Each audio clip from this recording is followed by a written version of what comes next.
बेटा आप सबको स्क्रीन विजिबल है? Yes sir. ठीक है।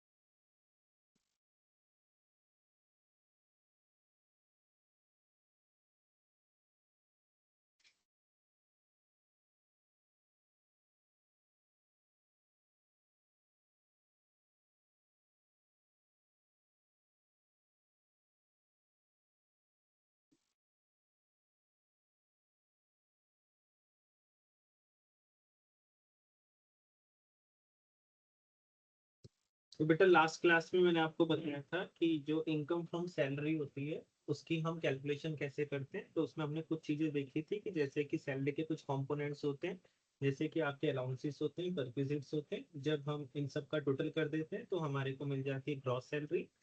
और फॉर रिवीजन तो हम ये कह सकते हैं कि कुछ हमारे पास में सैलरी होती है और इसके अंदर हम क्या कर देते हैं, अलाउंसेस को ऐड कर देते हैं। सिर्फ उतना ही पार्ट जितना कि टैक्सेबल होता है।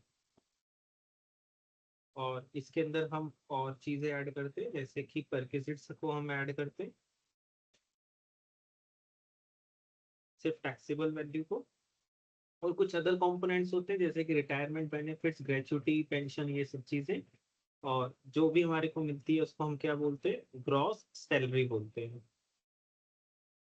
और फिर मैंने बताया था कि इसमें से लेस कर देते हैं डिडक्शंस को। और ये जो डिडक्शंस होती हैं ये 3 पार्ट्स में दी जाती है। इसके 3 सेक्शन हैं, जिसमें से एक है हमारे पास में स्टैंडर्ड डिडक्शन। और ये अगर ओल्ड रिजीम है तो 50,000 रुपीज है, और अगर ये न्यू रिजीम है तो ये 75,000 अंडर न्यू रिजीम। ठीक है। और फिर एक हमारे पास में होता है एंटरटेनमेंट अलाउंस। और ये सिर्फ तभी देना होता है इसकी डिडक्शन जब हमारा एम्प्लॉय एक गवर्नमेंट एम्प्लॉय। ठीक है। और न्यू रिजीम में वो भी नहीं होगा। और एक होता है हमारे पास में प्रोफेशनल टैक्स। ये भी हमारे को ओल्ड रिजीम में ही इसकी डिडक्शन मिलती है, न्यू रिजीम में उसकी कोई डिडक्शन नहीं मिलने वाली है आपकी। तो प्रोफेशनल टैक्स पेड, यहाँ पर पॉइंट ये ध्यान रखना है, अगर उसकी पेमेंट हुई भी है तभी आप उसको सब्ट्रैक्ट करेंगे, अगर वो आउटस्टैंडिंग है तो आप उसको सब्ट्रैक्ट नहीं करोगे। और जो भी हमारे पास बचता है उसको हम इनकम फ्रॉम सैलरी कहते हैं।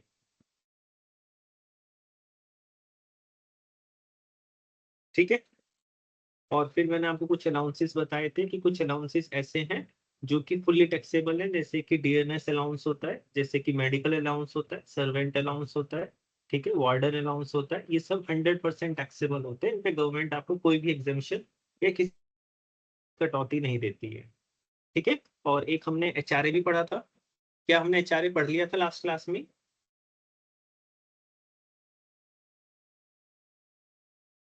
Yes sir.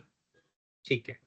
तो कुछ ऐसे अलाउंसेस होते हैं जिसपे गवर्नमेंट है ना स्पेसिफाई कर देती है।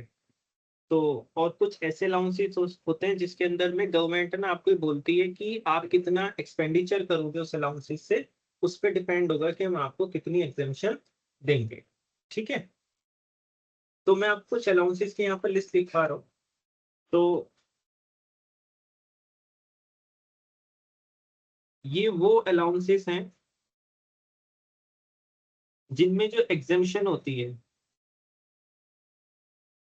वो डिपेंड करती है, डिपेंड्स अपॉन द एक्सपेंडिचर। उस अलाउंस से आप कितना खर्चा करोगे उस पर डिपेंडेंसी होगी।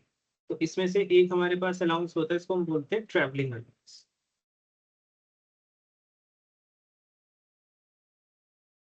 लेकिन आपको अलाउंस के नाम से ज्यादा है ना, आपको उस अलाउंस का है ना पर्पस पता होना चाहिए। तो यहाँ पर जो मैं ट्रैवलिंग अलाउंस आपको लिख पा रहा हूँ, ये जो आप टूर पे जाते हो ना ऑफिशियली, तो वहां पर जो ट्रेवल किया जाता है ये उसकी कॉस्ट को मीट करने के लिए दिया जाता है, या जब एम्प्लॉय का ट्रांसफर कर दिया जाता है वहां पर जो उसकी ट्रेवलिंग होती है उसके रिगार्डिंग इसको दिया जाता है। तो इसको ट्रैवलिंग अलाउंस बोल सकते हो, इसको ट्रांसफर अलाउंस भी बोल सकते हो। ठीक है। एक हमारे पास में दूसरा अलाउंस होता है, इसको हम बोलते हैं कन्वेंस अलाउंस।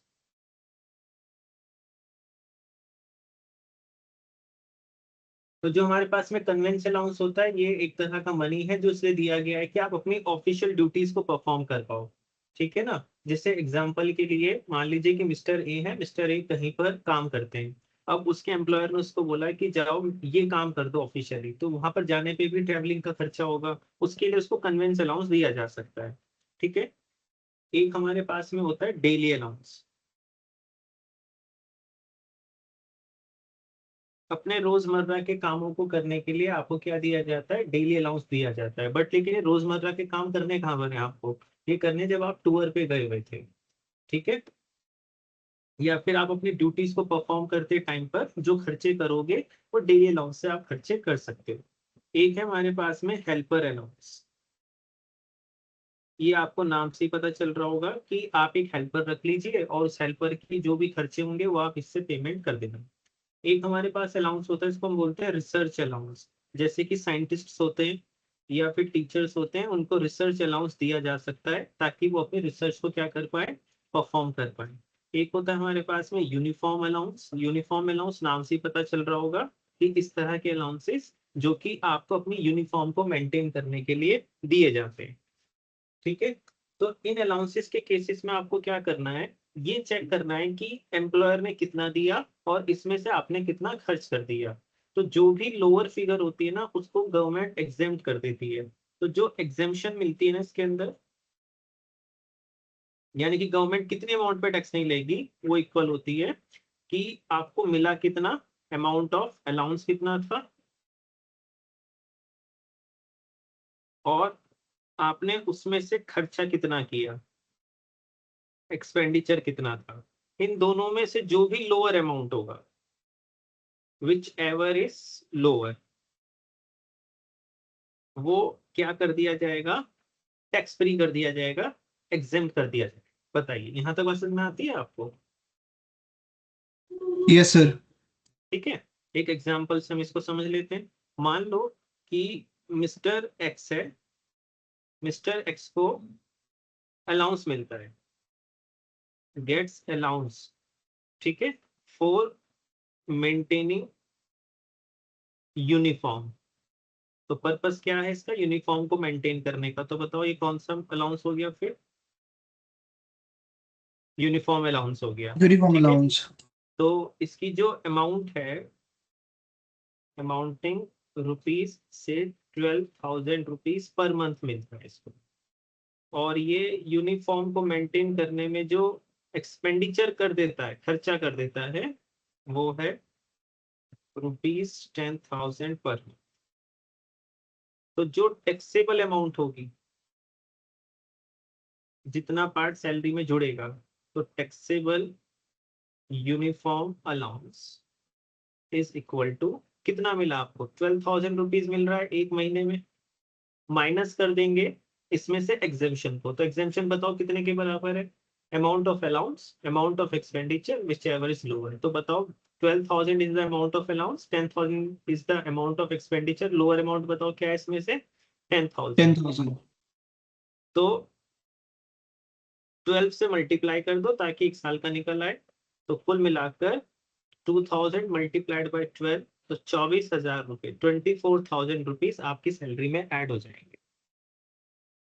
बोलिए, तो ये जो 6 तरह के आपके अलाउंसेस आपको दिख रहे हैं ना, इनमें ये ट्रीटमेंट करें। बताइए, क्लियर है। Yes sir. ठीक है। बेटा कोई ऐसे स्टूडेंट जिसको ये समझ में ना आया हो। चल, इसके बाद एचआरए वाला पार्ट तो हमने पढ़ ही लिया था। अब कुछ अलाउंसेस ऐसे होते हैं जिसमें गवर्नमेंट ये कहती है कि हमने ना अमाउंट स्पेसिफाई कर रखी है, उस स्पेसिफाइड अमाउंट से ज्यादा का हम आपको एग्जेम्पशन नहीं दे सकते। ठीक है। ये जो अभी हमने पढ़ा है ना, ये वाला जो एग्जाम्शन है, बेसिकली ये सेक्शन 10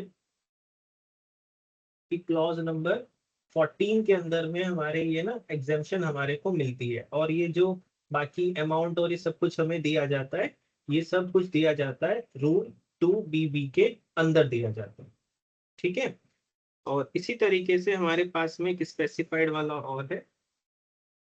तो अब ये वो अलाउंसेस हैं जिनकी जो अमाउंट होती है, द अमाउंट ऑफ विच, बल्कि अमाउंट ही नहीं, एग्जाम्शन कहते हैं, जिनकी जो एग्जाम्शन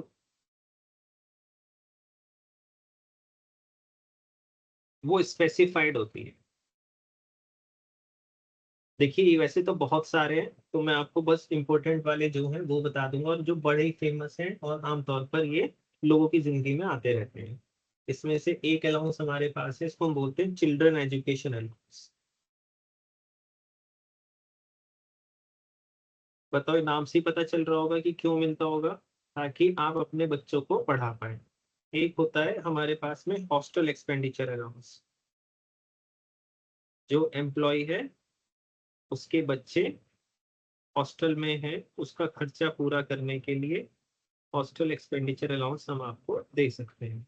हॉस्टल एक्सपेंडिचर अलाउंस में जो आपकी एग्जेम्पशन का अमाउंट होता है, सॉरी, चिल्ड्रन एजुकेशन अलाउंस में, वो मिलता है आपको 100 रुपीज पर मंथ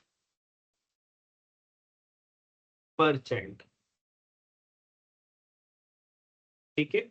और इसमें भी मैक्सिमम 2 चिल्ड्रन, 2 बच्चों से ज्यादा की एग्जेम्पशन आपको नहीं दी जा सकती। जो हमारा हॉस्टल एक्सपेंडिचर है, इसमें जो हमारी एग्जाम्शन का अमाउंट होता है वो होता है 300 रुपीज पर मंथ पर चाइल्ड।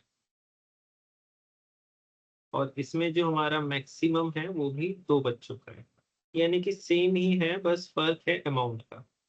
चिल्ड्रन एजुकेशन अलाउंस में हमारे को 100 रुपीज की एग्जाम्शन ही मिलेगी, और इसमें हमारे को 300 की एग्जाम्शन मिलेगी। 2 बच्चों की लिमिट है, 2 बच्चों से ज्यादा की आप एग्जाम्शन नहीं ले सकते। ठीक है। तीसरा जो हमारे पास में यहाँ पर आ जाता है वो आ जाता है ट्रांसपोर्ट अलाउंस।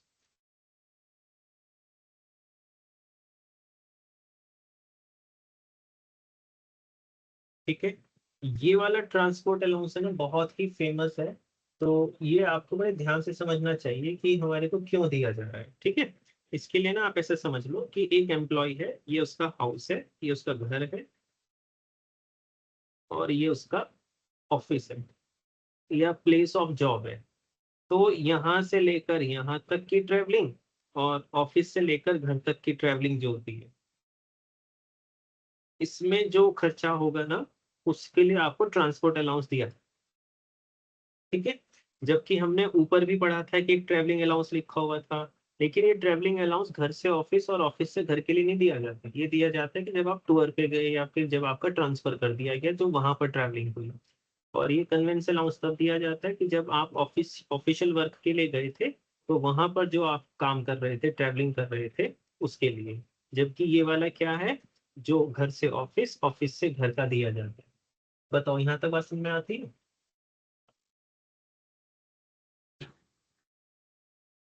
बताइए, यस मेरी सर। बात समझ में आती? ठीक है। अब इसमें एग्जाम्शन का अमाउंट कितना होगा? तो इसमें 2 केसेस हैं। केस वन है नॉर्मल इंडिविजुअल्स। ठीक है। तो उनके केस में नो एग्जाम्शन, उनको हम कोई एग्जाम्शन नहीं देंगे। ठीक है। और अगर इन केस हमारा जो एम्प्लॉय है वो क्या है, जो ब्लाइंड है, ठीक है, और अगर वो ब्लाइंड नहीं है तो वो डफ है एंड डम है, ठीक है, या फिर ऑर्थोपेडिकली हैंडीकैप, तो हम उसको एग्जाम्शन देंगे। ठीक है। तो या तो कोई ब्लाइंड है या कोई डफ एंड डम है या फिर वो क्या है, ऑर्थोपेडिकली हैंडीकैप्ड है। तो इसका मतलब क्या है, अगर कोई ब्लाइंड हुआ, कोई डफ एंड डम हुआ, या फिर उसकी जो बोन्स है ना, ऑर्थोपेडिकली मतलब कि बोन्स से जुड़ी भी कुछ उसको प्रॉब्लम है, तो उस वाली सिचुएशन में हम उसको एग्जाम्पशन देते हैं। ये सर जो एग्जेम्पशन का एग्जाम्पशन मतलब ये यही था ना कि जो टैक्सेबल इनकम में इंक्लूड नहीं करेंगे। इंक्लूड नहीं करेंगे, इतना गवर्नमेंट हमेशा छोड़ देगी, ये मतलब। ठीक है, तो इसमें जो हमारे को एग्जाम्पशन मिलती है वो मिलती है 3200 रुपीज पर मंथ। ठीक है, बताइए। और ये सबसे इंपॉर्टेंट वाले अलाउंसेस हैं जो आम जिंदगी में आते रहते हैं, लेकिन अगर आप इनके बारे में और पढ़ना चाहते हैं तो आप रूल 2BV को पढ़ सकते हैं, इंटरनेट पे अवेलेबल है। उसके अंदर में आपको बहुत डिटेल्ड के अंदर में, जैसे कि बॉर्डर एरिया अलाउंसेस मिलते हैं, ट्राइबल एरियाज अलाउंस मिलते हैं, ठीक है ना, अंडरग्राउंड अलाउंस होता है, काउंटर इंश्योरेंसी अलाउंसेस होते हैं, वो सब बड़े स्पेसिफाइड हो जाते हैं, है ना। जैसे कि अंडमान निकोबार और जो लक्षद्वीप आइलैंड्स होते हैं, वहां पर हमारी आर्म फोर्सेस के लोग काम करने जाते हैं, तो उनको कुछ अलग से एग्जाम्पशन दी जाती है। तो वो सब अगर आप पढ़ना चाहो तो रूल 2BB के अंदर ये सब पढ़ सकते हो। ये वो अलाउंसेस हैं जो हम आम लोगों की जिंदगी में बार बार आ सकते हैं। ठीक है, बताइए कौन सा में आता है यहाँ तक। यस तो सर। अगर आपको पढ़ना है तो you can study rule 2BB, आप इसको पढ़ सकते। ठीक है,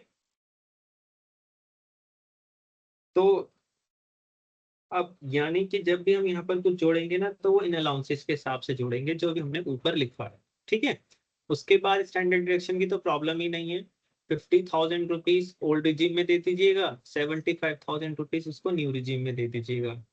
अब यहाँ पर एक बात आपको और ध्यान रखनी है, ये जो आप देख रहे हो ना, ट्रैवलिंग अलाउंस और कन्वेंस अलाउंस और डेली अलाउंस, ये न्यू रिजीम में इनकी एग्जाम्पशन मिलती है, बाकी और किसी अलाउंस की आपको न्यू रिजीम में एग्जाम्पशन भी नहीं मिलेगी। जैसे चिल्ड्रन एजुकेशन अलाउंस की एग्जाम्पशन आपको सिर्फ ओल्ड रिजीम में मिलेगी, हॉस्टल की ओल्ड रिजीम में मिलेगी, ट्रांसपोर्ट अलाउंस की ओल्ड रिजीम में मिलने वाली है। ठीक है बेटा, बताओ ध्यान रखोगे इस बात का। सर ये दोनों एग्जाम्पशन इतनी सिग्निफिकेंट भी नहीं है, तभी उन्होंने शायद हटा दी न्यू रिजिम में। किनकी बेटा। सर ये जो दो रिजिम है, सर उसमें नहीं सर 100 रुपए के तो दे रहे एग्जाम्पशन। नहीं नहीं, जो इस साल से 1 अप्रैल से रूल्स बदल गए ना, एक तो एक्चुअल में जो तुम पढ़ रहे हो ना, ये तो इनकम टैक्स एक्ट 1961 के रूल्स है। तो जो 1 यस अप्रैल सर। 2026 से ना IT एक्ट 2025 लगा है, तो उसके जो रूल्स आए हैं उसके हिसाब से इस अमाउंट को बढ़ा दिया है। तो आप नए रूल्स भी पढ़ सकते हो, ठीक है ना। तो चेंजेस किए गए अमाउंट्स के अंदर में, लेकिन गवर्नमेंट इसको सिंप्लीफाई रखना चाहती है टैक्सेशन को, इसलिए उसने बोला है कि हम आपकी एवरेज रेट ऑफ टैक्सेस कम कर देंगे अगर इनकेस आप ये एग्जाम्पशन छोड़ने को तैयार हो जाए। ठीक है, यहाँ तक बात। Yes sir. अब इसके बाद पॉइंट आ जाता है परकेसिट्स का, कि वो जो हमारे परकेसिट्स थे उनका क्या है। तो देखिए ये भी बहुत सारे हैं, तो हम जो बहुत खास खास हैं, क्योंकि हमारे पास बहुत ज़्यादा टाइम नहीं है, तो वो मैं आपको बता देता हूँ।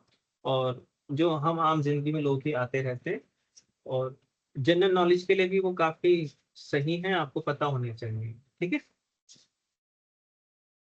तो आपका एम्प्लॉयर आपको इन काइंड बहुत तरह की सैलरी दे सकता है। ठीक है, तो इसमें से एक हमारे पास आता है कि हमारा एम्प्लॉयर हमारे को क्या देता है, एकोमोडेशन देता है, हमारे को घर देता है। ठीक है, तो ये जो घर हमारे को दिया जाता है ना, इसकी वैल्यूएशन करनी है, तो इसके ना कई केसेस हैं। तो जैसे कि एक केस हमारे पास में ये है कि हमारे को वैल्यूएशन करनी है ऑफ रेंट फ्री, यानी कि आपका एम्प्लॉयर आपसे किराया नहीं ले रहा है, और जो भी घर आपको रहने के लिए दिया जाएगा उसमें फर्नीचर नहीं होना चाहिए। क्या बताओ, ये होता है, एम्प्लॉयर देते हैं क्या घर रहने के लिए।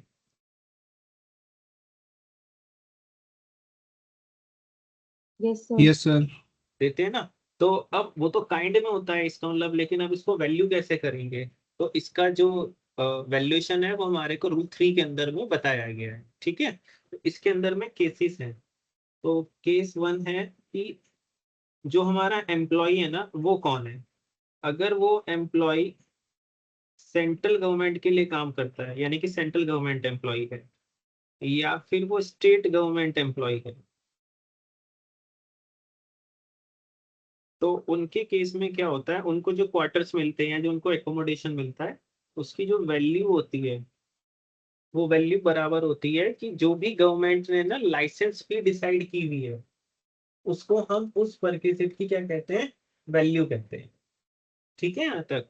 और लाइसेंस फी का मतलब एक तरीके से गवर्नमेंट ने अपनी वैल्यूएशन की हुई है कि भाई हम इतनी वैल्यू मानते हैं। अब क्योंकि फीस डिसाइड करना आपका काम नहीं है, इसलिए आपको एक क्वेश्चन हमेशा बता देगा कि अगर सेंटर का एम्प्लॉय है या स्टेट का एम्प्लॉय है, तो उस वाले केस के अंदर में कितनी लाइसेंस फी है। बताओ, ध्यान रखोगे इस बात का। Yes sir. ठीक है। केस 2 है अदर एम्प्लॉयज। अदर एम्प्लॉयज का मतलब है जो सेंटर के एम्प्लॉयज नहीं है, स्टेट गवर्नमेंट के एम्प्लॉयज नहीं है। ठीक है। उनके केस में क्या होगा, तो उनके केस में ना हमारे को देखना पड़ता है कि जो हमारा एम्प्लॉयर है उसने जो आपको एकोमोडेशन दिया है, वो एकोमोडेशन उसका खुद का है या फिर उसने भी रेंट पर लेकर आपको दिया हुआ है। तो इसमें हम इसको कुछ इस तरीके से मानते हैं कि जो हमारा एकोमोडेशन है वो खुद का है, किसका, एम्प्लॉयर का, इज ऑन्ड बाय एम्प्लॉयर। ठीक है यहाँ तक। और दूसरा केस क्या है, अदर केस। तो अदर केस का मतलब क्या हुआ, अगर ओन्ड नहीं है तो कि एम्प्लॉयर ने खुद किराए पर लेकर आपको दिया है ना, आपके लिए। तो इस वाली सिचुएशन में जब ऑन्ड बाय एम्प्लॉयर होता है तो इसके अंदर में फिर फर्दर 3 सिचुएशंस होती हैं। हम ये चेक करते हैं कि जो घर आपको दिया जा रहा है वो कहाँ पर दिया जा रहा है, उस सिटी क्या है। तो उस सिटी के हम 2011 के सेंसस के अकॉर्डिंग क्या करते हैं, पॉपुलेशन देखते हैं। ठीक है। तो हम यहाँ पर देखने वाले हैं पॉपुलेशन। तो अगर उस सिटी की पॉपुलेशन 40 लाख से ज्यादा होगी तो ये एक केस हो जाएगा। अगर उस सिटी की पॉपुलेशन 15 लाख से ज्यादा है,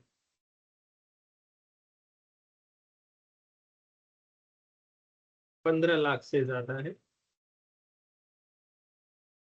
बट अप टू 40 लाख है, तो एक रेंज ही हो गई, ये सेकंड केस मान लो। ठीक है। और एक है हमारे पास में कि जो हमारी पॉपुलेशन है वो 15 लाख तक। ठीक है। तो हमारे पास में यहाँ पर 3 पॉसिबिलिटीज हो जाती हैं। इन 3 पॉसिबिलिटीज में हमारी वैल्यूएशन अलग अलग अमाउंट के साथ होती है। ठीक है। तो अगर ये 40 लाख वाला केस आता है तो 40 लाख वाले केस के अंदर में वैल्यू बराबर होती है 10% ऑफ सैलरी पार्ट। तो सैलरी का हम 10% निकाल लेंगे, वही हमारी क्या होगी, इस घर की वैल्यू मान ली जाएगी। इस वाले केस में हम लेते हैं सैलरी का 7.5% पार्ट, तो उसको हम उस घर की वैल्यू मान लेंगे।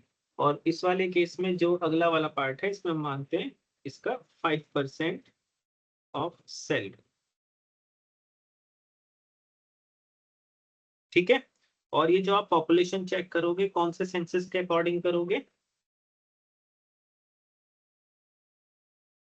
Population as per 2011 sir. 2011 census. अभी तक वही हुआ था लास्ट। ठीक है यहाँ तक बात। बेटा कोई ऐसे स्टूडेंट्स को ना ये बात समझ में, बहुत इजी सा कॉन्सेप्ट है, आपको बस पॉपुलेशन चेक करनी है, पॉपुलेशन के अकॉर्डिंग वो जो स्पेसिफाइड परसेंटेज है उसके हिसाब से आपको काम करना है। बताइए, क्लियर हो गया वाला पॉइंट। अब केस आता है सर ये हाउस की वैल्यू का मतलब इसमें रेंट की बात कर रहे हैं हम कि रेंट कितना उसका नहीं बेटा, रेंट इंक्लूड तो है ही करेंगे। नहीं ना। आपका एम्प्लॉयर था, उसने आपको एक घर दे दिया रहने के लिए, है ना, तो हम उसकी वैल्यू कर रहे हैं बस। तो जब इनकम टैक्स वाले आपसे उस घर की ऊपर पे टैक्स लेंगे ना, तो कितना टैक्स लेंगे, टैक्स कितना लेंगे वो तो स्लैब के हिसाब से डिसाइड होगा। आपकी सैलरी का इतना percent as value of the house जोड़ लिया जाएगा। अभी मैं करके दिखा दूंगा, लेकिन बताओ यहाँ तक समझ में आ गई? सर बट वो हाउस तो सर एम्प्लॉयर ओन ही नहीं करता सर, सॉरी एम्प्लॉय ओन ही नहीं करता, तो फिर वो टैक्स क्यों पे कर रहा है हाउस बेटे के तभी ऊपर? तो परक्विजिट्स मिल रहे हैं ना। परक्विजिट्स का मतलब होता है कि आपको सैलरी इन काइंड मिल रही है। अगर इन केस आप ये घर ना लेते तो आप अपना खर्चा करते ना। Yes sir. कंट्री की जीडीपी बढ़ती अगर अपना खर्चा करते। तो सरकार कहती है कि जो तुम्हें सैलरी कैश की फॉर्म में नहीं मिल रही है, काइंड में मिल रही है, तो कैश में मिलती तो करते ना टैक्स हम उसको। Yes sir. तो जो काइंड वाली सैलरी है वो कैसे छोड़ दें फिर? तो ये काइंड वाली सैलरी को वैल्यू कर रहे हैं। ठीक है सर। ठीक है, हाँ। अब अदर केस क्या है कि एम्प्लॉयर ने खुद क्या किया है, रेंट पर लेकर सर आपको दिया है। हाँ बेटा बोलो। सर ये सैलरी बेसिक सैलरी है? नहीं नहीं, इस सैलरी का यहाँ मीनिंग कुछ और है, अभी मैं इसको डिफाइन करूंगा नीचे आके। मतलब इस सैलरी ओके। वर्ड यूज हो रहा है यहाँ पर, इसका मतलब क्या है? ठीक है। अब आता है ओके हमारे सर। पास में अदर केस। तो जब हम अदर केस के अंदर में वैल्यू देखते हैं तो आपको देखना पड़ता है value is equal to lower of the following.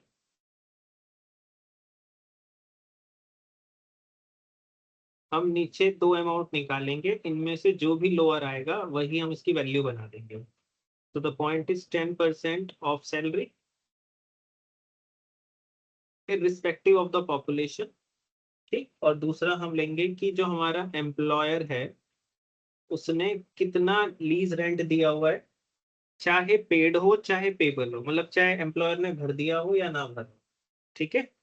तो इन दोनों में जो भी हमारा लोअर होगा वही हम आपकी सैलरी का पार्ट बना देंगे। तो अगर एम्प्लॉयर का खुद का मकान है तो पॉपुलेशन चेक कर लेना, उसके हिसाब से आपको इवैल्यूएशन करनी है। और अगर एम्प्लॉयर ने खुद रेंट पर लेकर आपको दिया हुआ है तो उसने कितना रेंट भरा है वो ले लीजिएगा, और आपकी सैलरी का 10% ले लेंगे। इन दोनों में जो भी लोअर अमाउंट होगी वो आपकी सैलरी के अंदर ऐड कर दिया जाएगा। ओके, ये वाली बात? Yes sir. ठीक। अब आती है हमारे पास में थर्ड कैटेगरी। थर्ड कैटेगरी आती है एग्जेम्प्टेड कैटेगरी। एग्जेम्प्टेड कैटेगरी का मतलब है कि ऐसे एम्प्लॉय जिनके घर पे कोई टैक्स नहीं लगता, मतलब इनकम टैक्स में उसकी कोई वैल्यूएशन नहीं की जाएगी। ठीक है। तो ये जो हमारे एम्प्लॉयज हैं, जैसे कि हाई कोर्ट के जजेस हुए, सुप्रीम कोर्ट के जजेस हुए। ठीक है। तो इसके अंदर में जैसे हाई कोर्ट के जजेस जो होंगे तो उनको जो घर मिलेगा उसकी हम वैल्यूएशन नहीं करेंगे। जो सुप्रीम कोर्ट ऑफ इंडिया है उनके जो घर होंगे उनकी हम वैल्यूएशन नहीं करेंगे। ठीक है। इसी तरीके से जो इलेक्शन कमिश्नर होते हैं तो उनको जो घर मिलेंगे उनको हम वैल्यू नहीं करेंगे। ठीक है। इसी तरीके से हमारे पास में जो लीडर ऑफ अपोजिशन पार्टी होंगे उनको हम वैल्यू नहीं करेंगे। इसी तरीके से जो ऑफिशियल ऑफ पार्लियामेंट होंगे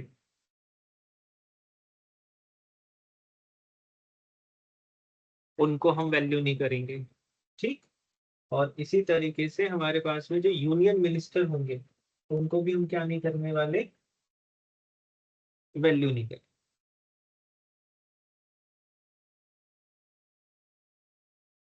तो बेटा इन कैटेगरीज में जो इनको घर मिलते हैं ना वो टैक्स फ्री होते हैं। ठीक बेटा। तो बाकी बचे जो लोग हैं वो केस नंबर 2 में चले जाएंगे, और केस नंबर 2 में यहाँ पर वो टैक्स हो जाएंगे। बेटा बताइए पॉइंट समझ में आता है यहाँ तक?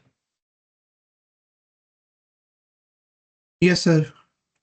ठीक। अब जैसे अब सैलरी का मतलब यहाँ पर हम देख लेते हैं। तो नोट करने वाली बात हमारी ये है कि जब हम यहाँ पर सैलरी वर्ड बोलेंगे तो सैलरी का मतलब होगा यहाँ पर बेसिक सैलरी। ठीक। प्लस डीए लेंगे, डीएनएस अलाउंस, और उसका फॉर्मिंग पार्ट।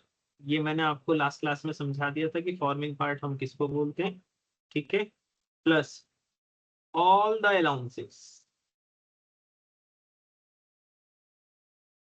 ठीक है। आफ्टर एग्जेम्पशन, जितनी भी एग्जेम्पशन मिलती है उसके बाद, ठीक है। और ऑल द अलाउंसेस का मतलब है जो टैक्सेबल अलाउंसेस हैं, टैक्स फ्री अलाउंसेस नहीं। ठीक है बेटा, यहाँ तक। प्लस किसी भी तरह की अगर आपके एम्प्लॉय को कमीशन मिल रही है, एनी टाइप ऑफ कमीशन, ठीक है, वो भी हम क्या कर देंगे, इसके अंदर जोड़ लेंगे। किसी भी तरह का हमारे एम्प्लॉय को क्या मिलता है, बोनस मिलता है, ठीक है, वो हम क्या कर लेंगे, इसके अंदर जोड़ लेंगे। अगर हमारे एम्प्लॉय को किसी भी तरह की मॉनेटरी पेमेंट मिलती है, any monetary payment which is chargeable to tax, यानी कि जो टैक्सेबल, टैक्स फ्री नहीं है, चाहे आप उसका नाम कुछ भी रखें। ठीक है, यहां तक बात। बेटा बताओ, ये पॉइंट समझ में आता है आपको अच्छे से? Yes sir. हम्म? तो जब हम एचआरए के अंदर सैलरी का मतलब पढ़ते हैं तो वहां होता है बेसिक सैलरी, डीए का forming part, plus fixed commission based on turnover achieved by the employee. वहां सैलरी का मतलब रेस्ट्रिक्टेड है, थोड़ा सा लोअर सेंस में उसका मतलब है। यहाँ पर सैलरी का मतलब क्या है, ब्रॉडर सेंस के अंदर यूज होने वाला है। ठीक है बेटा, यहाँ तक बताइए, क्लियर है?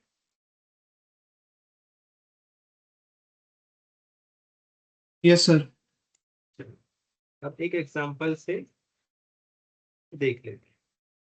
मान लो कि किसी की बेसिक सैलरी है, किसी को बेसिक सैलरी मिल रही है 20,000 रुपीज पर मंथ। उसको डीए मिल रहा है, डीए इज 100% ऑफ बेसिक। उसको बेसिक का 100% मिल रहा है, तो 20,000 रुपीज पर मंथ हो गया। उसको मेडिकल अलाउंस मिल रहा है, से दैट इज 5,000 रुपीज। और उसको मान लो यूनिफॉर्म अलाउंस भी मिलता है, दैट इज से 14,000 रुपीज पर मंथ। और उसने एक्सपेंडिचर किया यूनिफॉर्म पे, और यूनिफॉर्म, और वो एक्सपेंडिचर उसने किया हुआ था से 10,000 रुपीज पर मंथ का। ठीक है। और उसको चिल्ड्रन एजुकेशन अलाउंस में मिलता है। ये चिल्ड्रन एजुकेशन अलाउंस उसको मिल रहा है उसके 3 बच्चों के लिए, उसके 3 बच्चे हैं। और जो अलाउंस उसका एम्प्लॉयर उसको दे रहा है, उसका अमाउंट हम मान लेते हैं से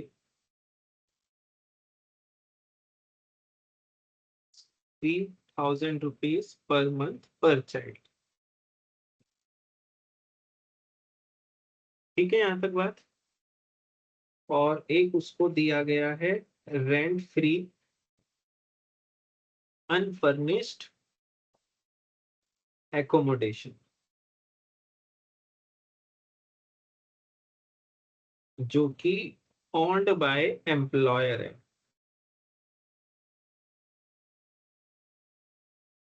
और जो सिटी है वो है दिल्ली।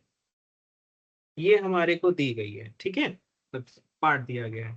तो अब हमसे बोला गया है कि कैलकुलेट करो salary under old as well as new regime.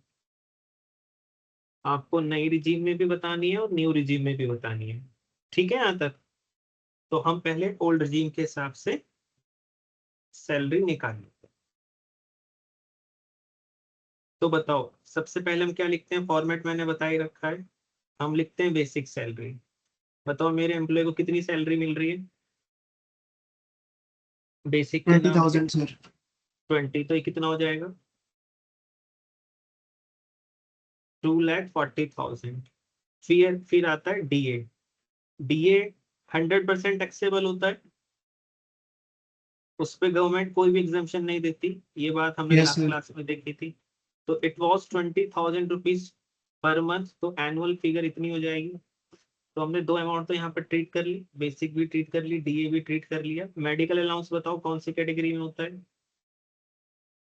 Taxable sir. तो ये भी 100% टैक्सेबल है। तो ये कितना मिल रहा है उसको, 5,000 रुपीज पर मंथ, तो 60,000 रुपीज हो जाएगा 1 ईयर का। उसके बाद इसको क्या मिल रहा है यहाँ पर, यूनिफॉर्म अलाउंस। यूनिफॉर्म अलाउंस तो मैंने आज ही बताया था ना, कि convince allowance, travelling allowance, daily allowance, helper allowance, uniform allowance, ये किस तरह की कैटेगरी के अलाउंसेस होते हैं जिसमें एग्जेम्पशन मिलती है। और एग्जेम्पशन किस बात पे डिपेंड करती है, कि हमारा एक्सपेंडिचर कितना हो रहा है। ठीक है, तो हमारे को यहाँ पर मिल रहा है यूनिफॉर्म अलाउंस। तो यूनिफॉर्म अलाउंस कितना मिल रहा है बताओ उसे, 14,000 पर मंथ मिल रहा है। तो एक साल में कितना अमाउंट मिल जाएगा उसको, बताइए हाँ या ना।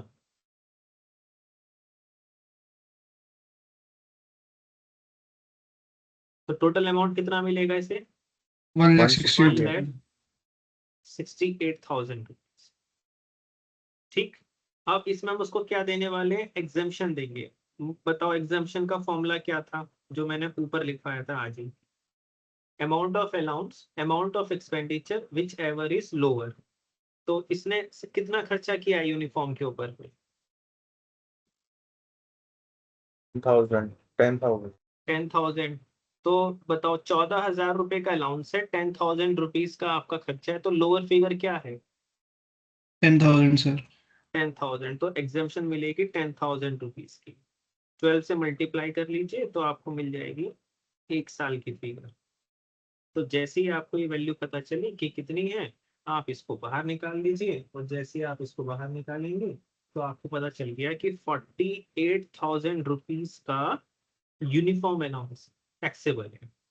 So one part was this, second was this, third one this, and the fourth one this. बताओ बेटा, क्लियर है। Yes sir. अब यूनिफॉर्म अलाउंस हो गया, चिल्ड्रन एजुकेशन अलाउंस पे आ जाओ।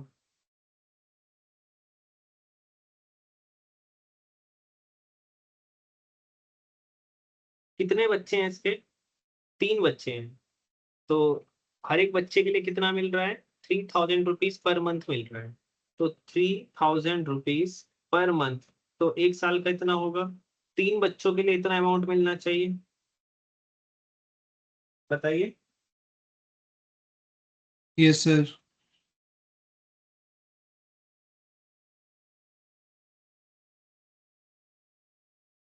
1,08,000। 1,08,000।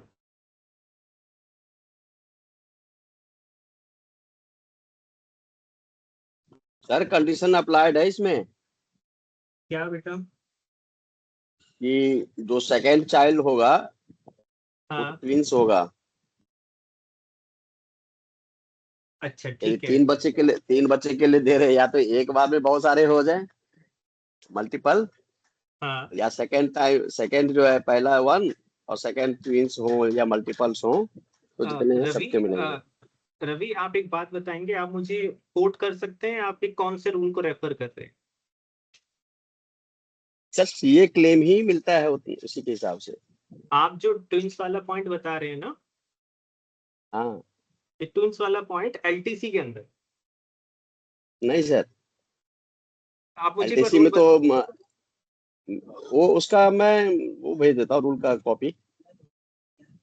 ये अच्छा एक बार बताइए, आप कहीं पर वर्किंग है क्या, हाँ हाँ इसीलिए बोल रहा आप डिपार्टमेंट बताएंगे एक बार मुझे अपना, कौन सा, हूँ, ministry of defence. Ministry of defence. तो सर वहां पर जो है, क्या स्पेसिफिकली उसका रूल मुझे बता रहे हैं, या फिर आप मुझे इनकम टैक्स का रूल बता रहे हैं। और इनकम टैक्स के अंदर जो रूल है वो नहीं, सबसे पहले तो मेन है कि डीओपीटी का रूल है ये। और जो डीओपीटी का रूल है वो मैक्सिमम 2 बच्चे के लिए ही मिलता है, 2 एल्डेस्ट हाँ सर, सर्वाइविंग चिल्ड्रन। मैं भी 2 बच्चों की ही बात कर रहा हूँ, मैंने ऊपर भी लिखवाया है मैंने। हाँ तो अभी तो मैंने ये हाँ अलाउंस ऊपर। लिया ही लिया, अभी मैंने एग्जेम्पशन नहीं दी है। आप ये देखिए, मैंने ऊपर यहाँ पर अच्छा ये अच्छा अच्छा, देखिए, अभी अलाउंस लिया आपने, ठीक है ठीक। अभी मैंने सिर्फ अमाउंट लिया। पेन के कलर से मिल। ठीक है यहाँ तक अभी, ठीक है ठीक है ठीक। ठीक।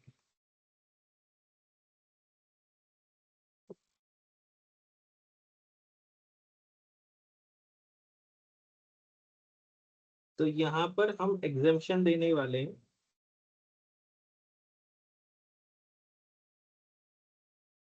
अंडर रूट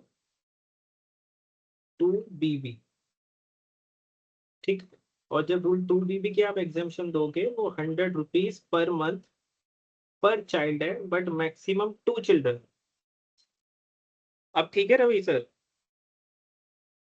हाँ सर, ये आप ठीक है। ठीक।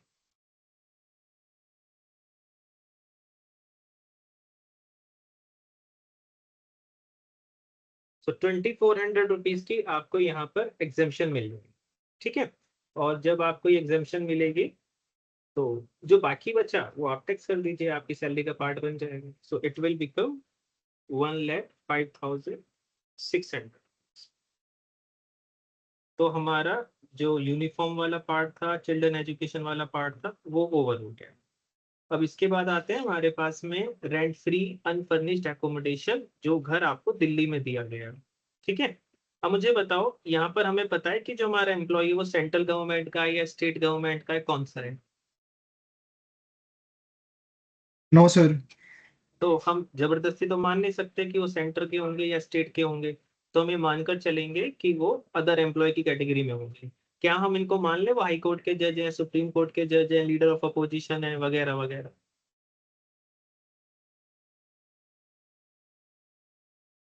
नहीं मान सकते ना, जब तक क्वेश्चन में खुद ना गिवन हो। तो इसको हम इसको एक नॉर्मल एम्प्लॉय की कैटेगरी में ही ट्रीट करने वाले हैं, ठीक है।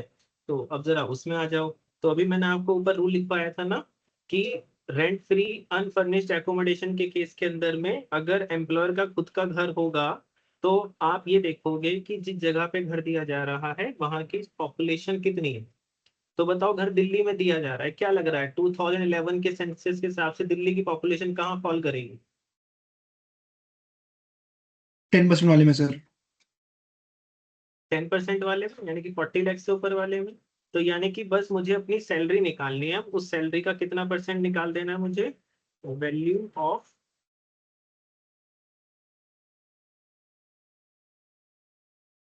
रेंट फ्री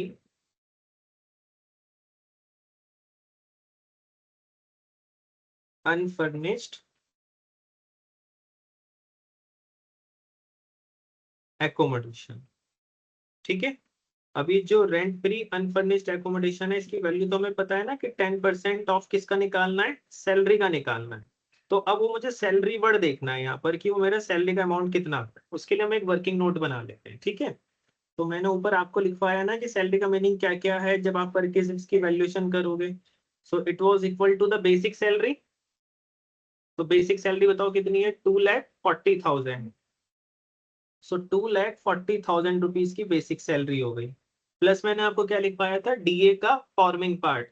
अब बताओ, क्वेश्चन में लिखा हुआ है कि डीए का कितना पार्ट फॉर्मिंग है?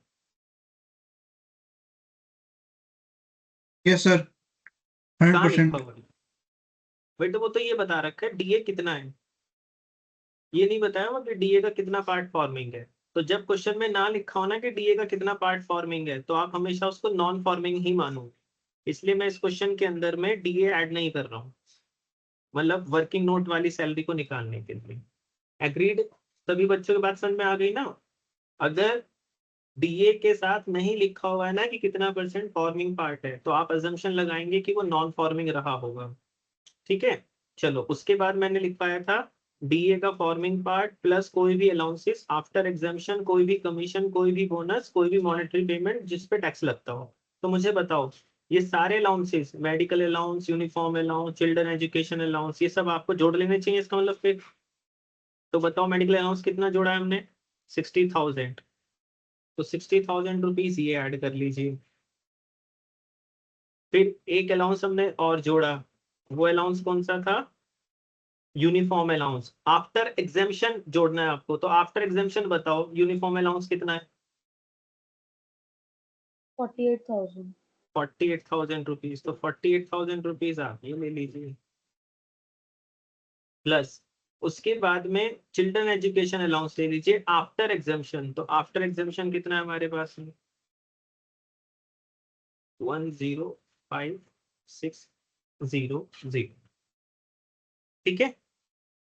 अब इसके अलावा तो हमारे पास और कुछ बचा ही नहीं, तो बस अब इसको निकाल लेते हैं। ये हमारी सैलरी आ जाएगी for the purpose of perquisite valuation. तो 2,40,000 प्लस में 60,000 प्लस में 48,000 एंड प्लस में दिस। तो ये जो सैलरी आ रही है ये आ रही है इतने रुपए। बताइए बेटा, क्लियर है ये वाला पॉइंट? और अब आपको इसी अमाउंट का 43453,600 का 10% आपको क्या करना है, ऐड कर देना है। ठीक है, तो जैसे ही आप इसको ऐड करोगे तो बताओ कितना अमाउंट हम बाहर लिख देंगे यहाँ पर, 45360। बताइए बेटा, क्लियर हो गई ये वाला? Yes sir. अब आप इसको टोटल कर दीजिए, ये आपकी आ जानी चाहिए ग्रॉस सैलरी। जब ग्रॉस सैलरी आ जाएगी तो बस अब आप तीसरा टोटल निकाल लीजिए।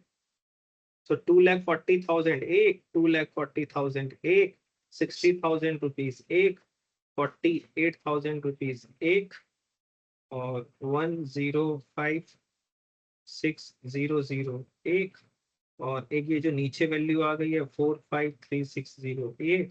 तो हमारा जो एम्प्लॉय है इसकी जो ग्रॉस सैलरी आ रही है ना in the eyes of the taxation department, वो इतनी आ रही है। अब इसमें मिलेगी हमारे को डिडक्शंस। अगर ये ओल्ड रिजीम का क्वेश्चन है तो सबसे पहले मिलेगी इसको standard deduction under section 16 IA। तो बताओ ओल्ड में कितनी एग्जेम्पशन और डिडक्शन है हमारे पास में? 50,000। 50,000 रुपीज। ये सब्ट्रैक्ट करो। क्वेश्चन में एंटरटेनमेंट अलाउंस है नहीं, ठीक है, और प्रोफेशनल टैक्स पेड हमारे पास है नहीं, तो हमारे पास बस यही बच जाना चाहिए। तो this is your income from salary, और इसी सैलरी के ऊपर पे लगेगा टैक्स। ठीक है, बताओ क्लियर हो गया यहाँ तक बात? Yes sir. अब लगे हाथ में आपको एक काम और करा देते हैं। अगर हम ये मान लें कि इस एम्प्लॉय की जो बाकी हेड है इनकम के, हाउस प्रॉपर्टी के, कैपिटल गेन के, PGBP के, अदर सोर्सेज के, वहां से कोई इनकम नहीं है, ठीक है, तो अगर किसी की टैक्सेबल इनकम ना 7 लाख रुपीज तक होती है तो 87A का एक सेक्शन होता है, इसको हम रिबेट का सेक्शन कहते हैं।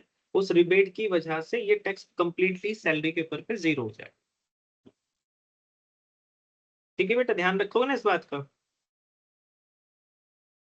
सर एक बार दोबारा कर दो रिपीट पॉइंट ये मैं बता रहा हूँ, अगर किसी की जो इनकम आ रही है ना टैक्सेबल इनकम, पांचों हेड से जोड़ के टैक्सेबल इनकम, मेरा पॉइंट नोट करना, मैं टैक्सेबल इनकम बोल रहा हूँ, अगर वो 7 लाख रुपीज तक है तो सेक्शन 87A की वजह से रिबेट मिल जाएगी, और उस रिबेट की वजह से यहाँ जो टैक्स का अमाउंट है ना वो जीरो हो जाएगा, अगर ये ओल्ड रिजीम है तो। ठीक, यस सर। अब इसी क्वेश्चन को हमें सॉल्व करना है किससे? न्यू रिजीम से। New regime. तो न्यू रिजीम में काम बहुत आसान है, आपको अधिकतर एग्जाम्पशंस मिलेंगी नहीं। तो ठीक है, बेसिक सैलरी लगाओ, कितनी आ रही है? 2,40,000। DA कितना आ रहा था? 2,40,000। मेडिकल अलाउंस कितना आ रहा था हमारा? 60,000। चिल्ड्रन एजुकेशन अलाउंस कितना था?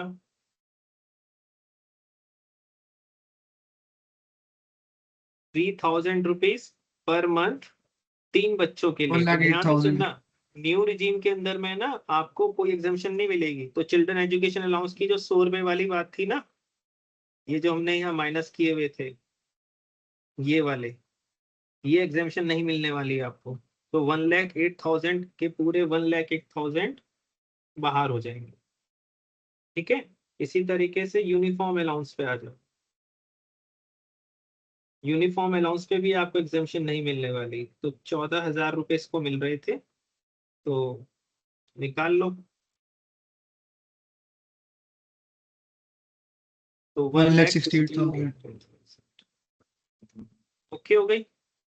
तो अब मेरा आ जाना चाहिए value of rent free unfurnished accommodation. तो बताओ, दिल्ली में सिटी थी ना, तो दिल्ली में सिटी के लिए हमने कितना परसेंट लगाया था ऊपर? 10% सर। 10%। लेकिन अब सैलरी का मतलब क्या था? अभी तो सारी अमाउंट ही बदल गई, तो अमाउंट यहाँ पर भी क्या हो जानी चाहिए? बदल जानी चाहिए। चेंज तो होगी। अब, है ना, अब मुझे बताओ क्या क्या जोड़ू मैं अब इसमें? यहाँ जो 10% में निकालूंगा, बेसिक सैलरी सर। तो यानी कि बेसिक सैलरी 2,40,000 जुड़ गए। ठीक है, और बताओ। डीए का टीए फॉर्मिंग जुड़ेगा। पार्ट। टीए फॉर्मिंग होता तो जोड़ देते, गिवन नहीं है तो हम नॉन फॉर्मिंग मानेंगे। ठीक है, और क्या जोड़ू इसके अंदर? मेडिकल अलाउंस जुड़ जाएगा। चिल्ड्रन एजुकेशन अलाउंस जुड़ेगा नहीं जुड़ेगा? जुड़ेगा आफ्टर एग्जामेशन, एग्जामेशन मिलनी नहीं, तो इसलिए पूरा 1,08,000 रुपीज ऐड हो जाएंगे। अगले में 1,68,000 रुपीज ऐड हो जाएंगे। तो ये जो टोटल हमारे पास सैलरी आने वाली है, ये 5,76,000 की आई। इसका आप लगा दीजिएगा 10%, तो हमारे पास में ये घर की वैल्यू आती है। ठीक है, तो अब आप इसका टोटल कर लीजिए, तो ग्रॉस सैलरी आ जाएगी आपके पास में।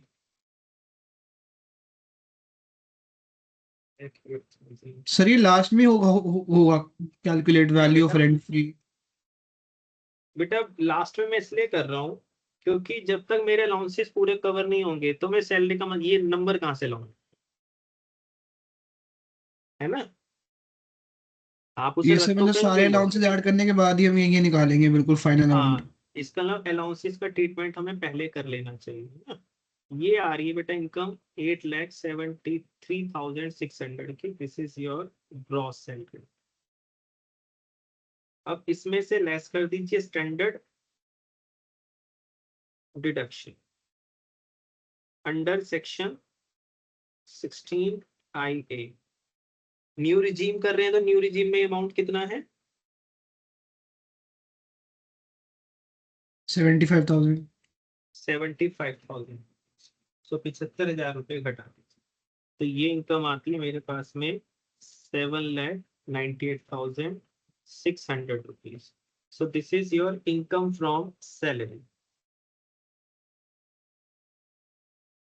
तो अगर न्यू रिजीम का क्वेश्चन है ना, तो अब ध्यान से सुनना।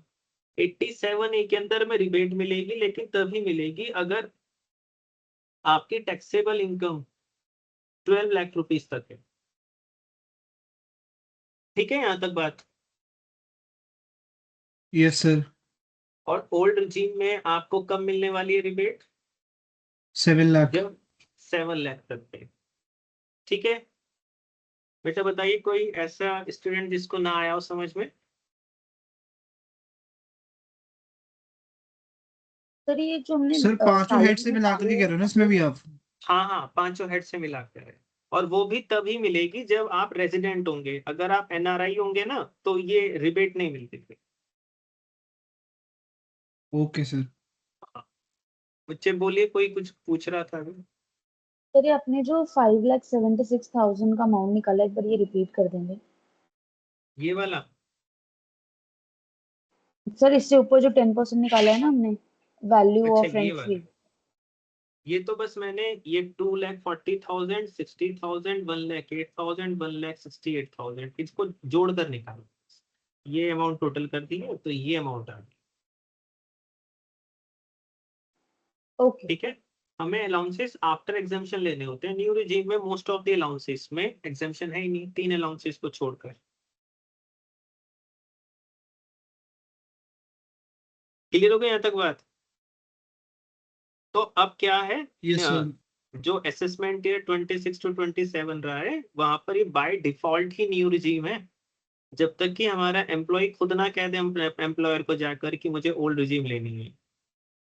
ठीक है, जनरली ये होता है कि एम्प्लॉयर पूछ लेते हैं अपने एम्प्लॉय से कि भाई आपको कौन सी वाली रिजीम अडॉप्ट करनी है। अगर इन केस कोई जवाब नहीं आता है, तो एम्प्लॉयर इज बाउंड कि वो न्यू रिजीम के हिसाब से ही काम करेंगे।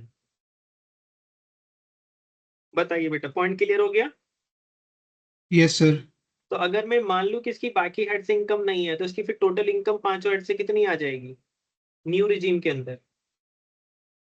7,98,600। और क्योंकि ये 12 लाख रुपीस तक की रेंज में आ रही है, तो इसलिए हमें पक्का पता है कि जो उसका टैक्स बनेगा वो 0 बनेगा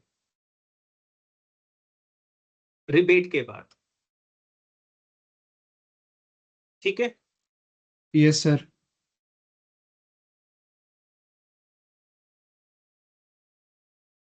तो ये जो हमने घर किया था यहाँ पर, ये कौन से वाला घर था? ये अनफर्निश्ड एकोमोडेशन था। ऐसा भी हो सकता है कि आपका एम्प्लॉयर आपको कौन से वाला एकोमोडेशन दे दे? फर्निश्ड। फर्निश्ड दे दे। वो और भी आसान है। तो वैल्यूएशन ऑफ रेंट फ्री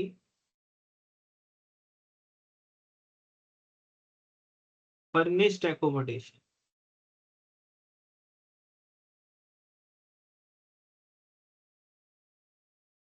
ठीक है। तो जो फर्निश्ड एकोमोडेशन है उसके लिए आपको बस क्या करना है, स्टेप नंबर 1 लेना। स्टेप नंबर 1 ये कि आप एज्यूम कर लो कि जो हमें एकोमोडेशन मिला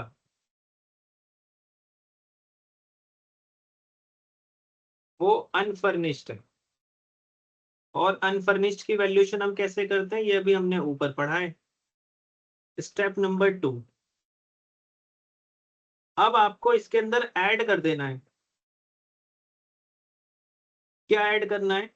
point number A, 10% of the cost of furniture. जो आपके एम्प्लॉयर ने आपको फर्नीचर दिया है ना, उसकी कॉस्ट का, ध्यान से सुनना, कॉस्ट का, डेप्रिशिएटेड वैल्यू का नहीं। कॉस्ट का कितना परसेंट जोड़ दिया जाएगा? 10%। 10%। अगर furniture is owned by the employer, अगर वो एम्प्लॉयर का खुद का है, और अगर खुद का नहीं है तो फिर क्या होगा बताओ? अगर खुद का नहीं है तो फिर क्या होगा? वो किराए पर लाकर आपको देगा। बताइए। Yes sir. तो जो किराए पर लाकर देगा ना, तो उसके लिए वो चार्जेस पे करेगा। तो जितने भी चार्जेस वो पे कर रहा है, तो एक्चुअल हायर चार्जेस, ठीक है, जो कि पेबल है, कौन पे करेगा? आपका एम्प्लॉयर पे करेगा। Employer. If the furniture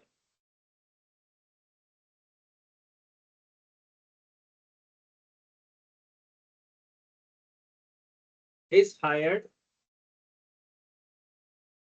by the employer। तो बहुत सिंपल सा प्रोविजन है कि पहले घर को अनफर्निश्ड मान लीजिए, उसके हिसाब से वैल्यूएशन कर दीजिए। ठीक है। और उसके बाद अगर फर्नीचर एम्प्लॉयर का खुद का है तो उसकी कॉस्ट का 10% जोड़ दीजिएगा। और अगर खुद का नहीं है, उसने किराए पर लेके दिया है, तो जितना किराया आपका एम्प्लॉयर पे कर रहा है उसको जोड़ दीजिएगा। बताइए, क्लियर हो गई यहाँ तक बात? नोट करने वाली बात यह है कि जो हमारा फर्नीचर वर्ड है, ये तो आप सभी समझते हैं फर्नीचर किसको बोलते हैं। और फर्नीचर के अंदर में और भी चीजें इंक्लूड की जाती हैं। तो फर्नीचर के अंदर में लॉ ने बोला हुआ है कि जैसे कि जो रेडियो सेट्स है, ठीक है, जो टेलीविजन सेट्स हैं, जो आपको फ्रिज मिलता है, रेफ्रिजरेटर्स मिलते हैं, जो आपको एयर कंडीशनर्स मिलते हैं, एसीज मिलते हैं, ठीक है, और अदर हाउस होल्ड अप्लायंसेस आपको मिल रहे हैं, वो सब किसका पार्ट मान लिया जाएगा? फर्नीचर का पार्ट मान लिया जाएगा। बाकी देखो, जो बेड मिल रहा है आपको, ड्रेसिंग टेबल मिल रहा है, वो तो है ही फर्नीचर। इंक्लूड वर्ड है यहाँ पर, ये मत समझना कि फर्नीचर का मतलब ये है। वो कह रहा है कि फर्नीचर में ये भी इंक्लूड किया जाएगा। बोलिए, क्लियर है ये वाला point? Yes sir.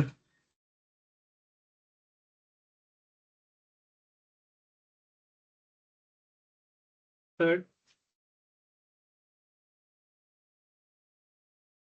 Valuation of accommodation.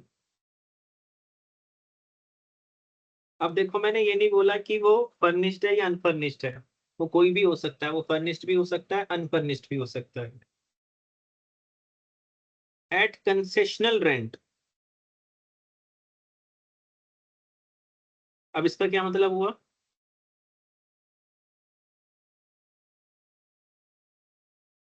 बताओ क्या मतलब हुआ इसका?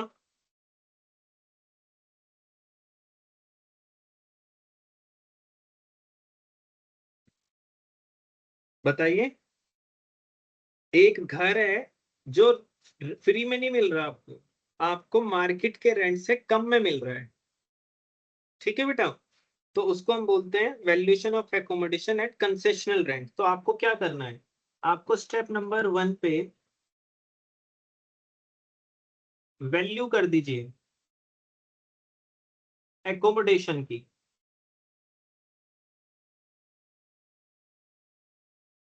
ठीक है? As if it is rent free. और रेंट फ्री एकोमोडेशन बताओ कौन कौन से दो केसेस पढ़े हैं आपने ऊपर अभी?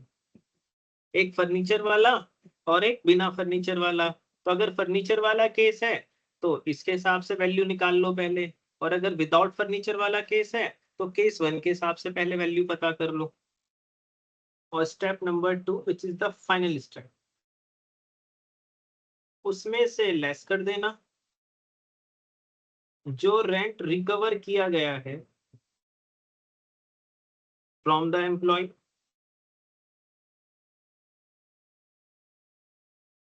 जो बचेगा वो आपकी सैलरी का पार्ट बन जाएगा। बेटा बताइए पॉइंट समझ में आता है यहाँ तक?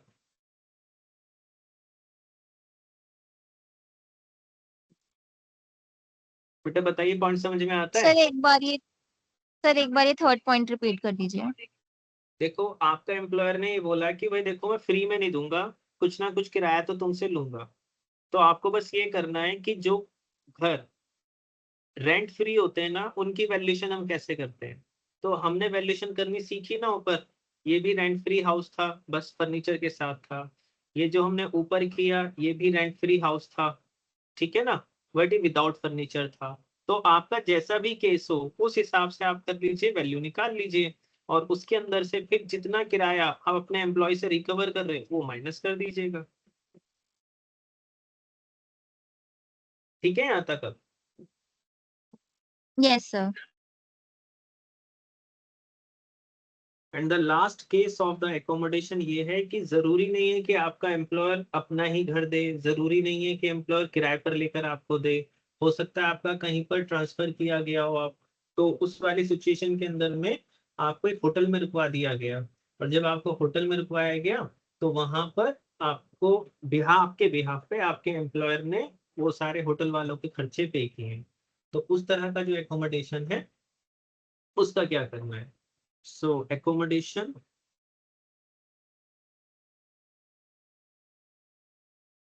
इन ए hotel,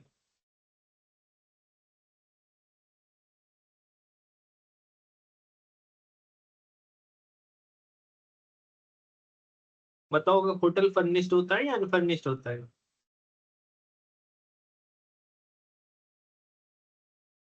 furnished. Sir furnished furnished. है ना। लेकिन यहाँ पर फर्निश्ड अनफर्निश्ड की बात ही नहीं उठेगी, क्योंकि ना तो होटल एम्प्लॉयर का है ना किसी का है, तो इसमें कुछ और तरीके से हम चीजें कर रहे होते हैं, ठीक है? तो जो आपको वैल्यू निकालनी है वो निकालनी है lower of the following.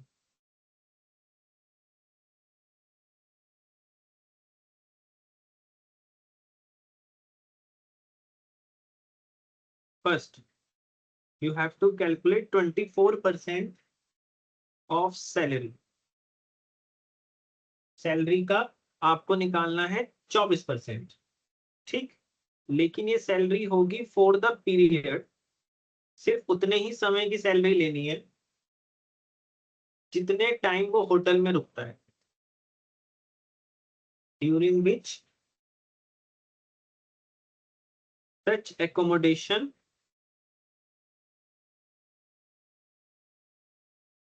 Is provided. तो अगर मान लो वो 3 महीने के लिए होटल में रुका है तो आप कितने महीने की सैलरी लोगे यहाँ पर?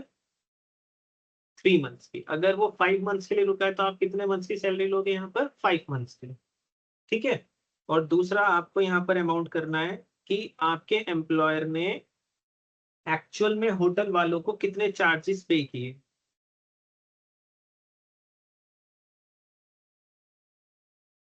पे नहीं तो चाहे पेबल हो, मतलब अभी देने हैं बाय द एम्प्लॉय। इन दोनों में जो भी अमाउंट लोअर होगा वो आपकी सैलरी का पार्ट बन जाएगा। इसका मतलब ये हुआ कि जब हम होटलों में रुकते हैं ना जाके और उसका खर्चा हमारा एम्प्लॉयर उठा रहा है तो वो हमारी सैलरी का पार्ट बनता है in the eyes of taxation. बताइए क्लियर है ये वाला point?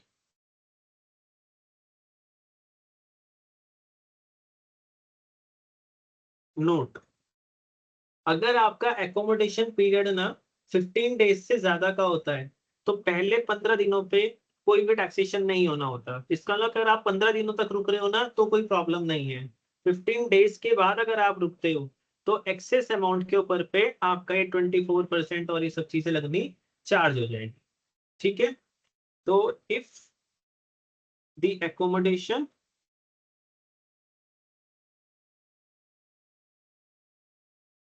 is provided for more than, बताओ कितने दिन बताए मैंने? 15 days। 15 डेज। ठीक है। तो आपको क्या करना है,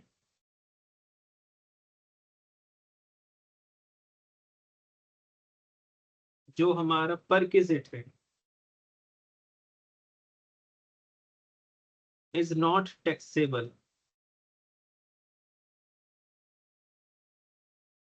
ठीक है।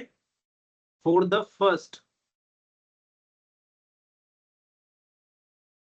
15 डेज, पहले 15 दिनों तक का हम कोई टैक्स नहीं लेंगे। बताइए बेटा, क्लियर हो गया आपको?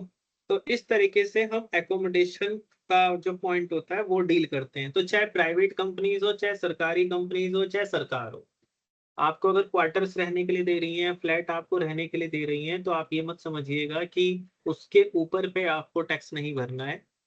टू द इनकम टैक्स आपको भरना पड़ेगा।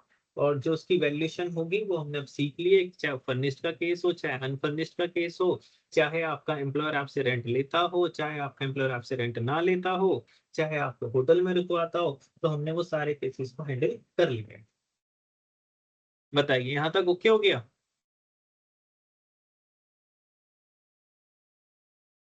ठीक है। तो ये वाला परक्विजिट हमारा ओवर हो जाता है। तो इसके बाद आ जाते हैं एक बहुत ही इंपॉर्टेंट परक्विजिट पे, जिसको हम बोलते हैं कार। देखो, सरकारी नौकरियों में जो बड़े पदों पे लोग होते हैं आमतौर पर उनको कार मिल जाती है। प्राइवेट कंपनीज के अंदर में भी जो डायरेक्टर्स लेवल के लोग होते हैं, ठीक है, या मैनेजरियल लेवल के जो लोग होते हैं उनको भी कार मिल जाती है। तो उसकी हमें वैल्यूएशन कैसे करनी है, क्योंकि मिल तो ये भी काइंड में ही रहा है। तो जो वैल्यूएशन ऑफ कार है वो कैसे की जाए?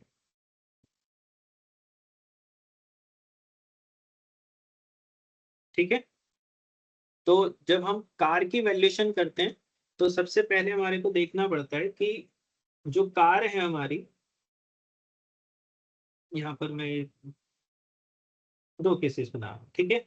So one is the small car and second is the big car. अब कोई कार स्मॉल कार है या नहीं है, ये हमारे को उस कार की जो इंजन होती है उसकी कैपेसिटी से हमें पता चल जाती है। तो जो उसकी क्यूबिक कैपेसिटी है, जो उसका सीसी है, तो अगर वो 1600 सीसी तक है तो वो स्मॉल कार की कैटेगरी में चला जाएगा। और अगर इससे ऊपर की कार है तो वो बिग कार की कैटेगरी में चला जाएगा। ठीक है, सिंपल रूल है। जो उसकी क्यूबिक कैपेसिटी है, और अगर लीटर की कैटेगरी में लेना है तो 1.6 लीटर का अगर इंजन है उसका, या यहाँ तक है, तो आप उसे ले जाइए स्मॉल कार में। और अगर वो इससे ज्यादा का इंजन है लीटर की कैटेगरी में, तो आप उसे बिग कार बोलो। बताइए, क्लियर है ये वाला पॉइंट?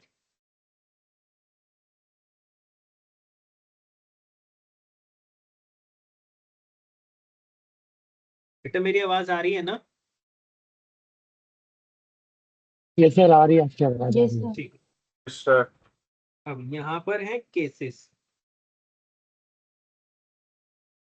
तो ये दो पैरेलल चलेंगे कि स्मॉल कार होगी तो ऐसे करेंगे, बड़ी कार होगी तो ऐसे करेंगे। तो यहाँ पर हम पहला केस पढ़ रहे हैं। पहला केस ये है कि जो कार है ना वो है किसकी। ठीक है, तो ऐसा पॉसिबल है कि जो कार है ना वो एम्प्लॉयर की हो, और ऐसा भी पॉसिबल है कि वो जो कार है ना वो एम्प्लॉय की हो। सो फर्स्ट केस है ना, हम ये मान रहे हैं कि जो कार है ना वो एम्प्लॉयर की है। So car is owned by employer, और अगर उसकी नहीं है तो कार उसी ने हायर करी है। Car is hired by employee. ठीक है, और दोनों ही केसेस में जो भी इसके खर्चे होते हैं कार के, and expenditure is met bye,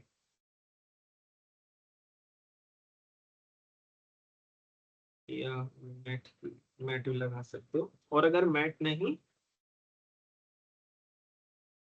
उसको रीएम्बर्स कर दिया जाता है। आप सभी समझते हैं ना रीएम्बर्स का मतलब क्या होता है, कि पहले आप अपना खर्चा कर दो और फिर आपका एम्प्लॉयर आपको पे कर।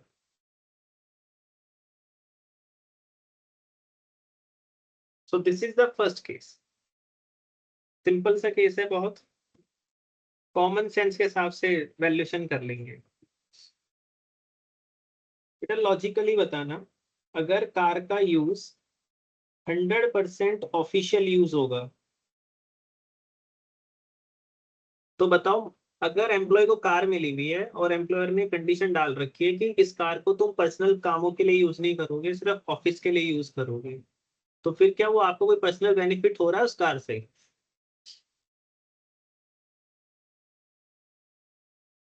No sir. बताइए, नहीं ना। No sir. तो परक्विजिट सिर्फ तभी टैक्सेबल होते हैं जब आपको कोई इससे पर्सनल बेनिफिट हो, तो इस वाले केस में तो बेनिफिट होगा ही नहीं। तो इसलिए जो इसकी वैल्यू होगी, चाहे छोटी कार हो तब भी नील होगी, चाहे बड़ी कार हो तब भी नील होगी। Make sense? Yes sir. अब है कि आप 100% पर्सनल यूज करते हो कार का, तो बताओ अब टैक्सेबल होनी चाहिए या नहीं होनी चाहिए? होनी चाहिए सर। अब तो होनी चाहिए। ठीक है, तो अब इस वाले मामले में गवर्नमेंट ये कहती है कि हम ये देखेंगे कि आपका क्या क्या फायदा हो रहा है। बताओगे, कंपनी की कार है या आपके एम्प्लॉयर की कार है, आप उसको अपने घर पे 100% यूज कर रहे हो, तो आपके क्या क्या फायदे हो रहे हैं? एक तो कार का खर्चा, कार पे क्या क्या खर्चे हो सकते हैं? Petrol service. पेट्रोल का हो सकता है, सर्विस का खर्चा हो सकता है, या कहीं उसकी मेंटेनेंस का खर्चा हो सकता है, ड्राइवर की सैलरी हो सकती है ना? और इसके अलावा कार की खुद की लागत या खुद की कॉस्ट भी हो सकती है ना? भाई कार आपको नहीं खरीदनी पड़ रही हो, कंपनी ने खरीद के रखी हुई है। तो गवर्नमेंट ये कहती है कि हम इसी को बेस बनाएंगे, तो वो क्या करते हैं, 10% लेंगे किसका, आपकी कार की कॉस्ट का, of the cost of the car. यानी कि कार जितनी भी आएगी उसकी कॉस्ट का 10% आपकी सैलरी में क्या करने वाले हैं, वो जोड़ने वाले हैं। साथ ही साथ गवर्नमेंट कहती है कि वो खर्चे क्योंकि एम्प्लॉयर कर रहा है, ये आपको रीएम्बर्स हो रहा है, तो सारे खर्चे बच रहे हैं, तो वो एक्चुअल एक्सपेंडिचर जितने भी हुए हैं वो सब भी हम आपकी सैलरी में जोड़ेंगे। बताओ बेटा, क्लियर हो गई यहाँ तक बात? इसी में ड्राइवर की सैलरी, कार की सर्विसिंग या मेंटेनेंस सब हमने जोड़ दिया है। और अगर आप इस फैसिलिटी के बदले अपने एम्प्लॉय से कुछ रिकवर कर लेते हो तो उसको माइनस कर देना। So amount recovered from the employee. तो अब अगर बेटा छोटी कार होगी तो बताओ ये नंबर छोटा आएगा या बड़ा आएगा? छोटा आएगा। है ना। अब बड़ी कार की तो जो कॉस्ट होगी वो भी बड़ी होगी, उस पे होने वाले सर्विसिंग के चार्जेस भी बड़े होंगे, तो ये ऑटोमेटिकली क्या होगी, अमाउंट बड़ी कार की कैटेगरी हिसाब से अपने आप बड़ी आ जाती है, इसलिए इसमें हम बोल देते हैं same as in small car, जैसा आपने स्मॉल कार के केस में देखा। ठीक बेटा यहाँ तक। यस तो सर। ये दोनों तो एक्सट्रीम केस हो गए, 100% official and 100% personal. Practical case बताओ, प्रैक्टिकल केस क्या होगा, इनके बीच का कहीं होगा कुछ,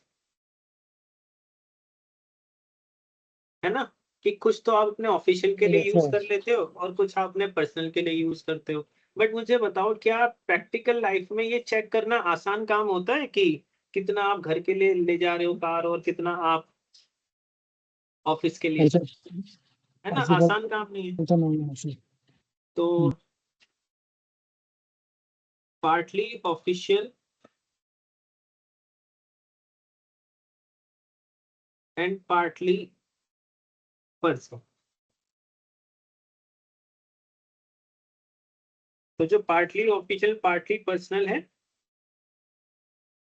इसके केस में देख, तो अब यहाँ पर है ना गवर्नमेंट ये कहती है कि हम है ना डीम्ड प्रोविजन लगाएंगे।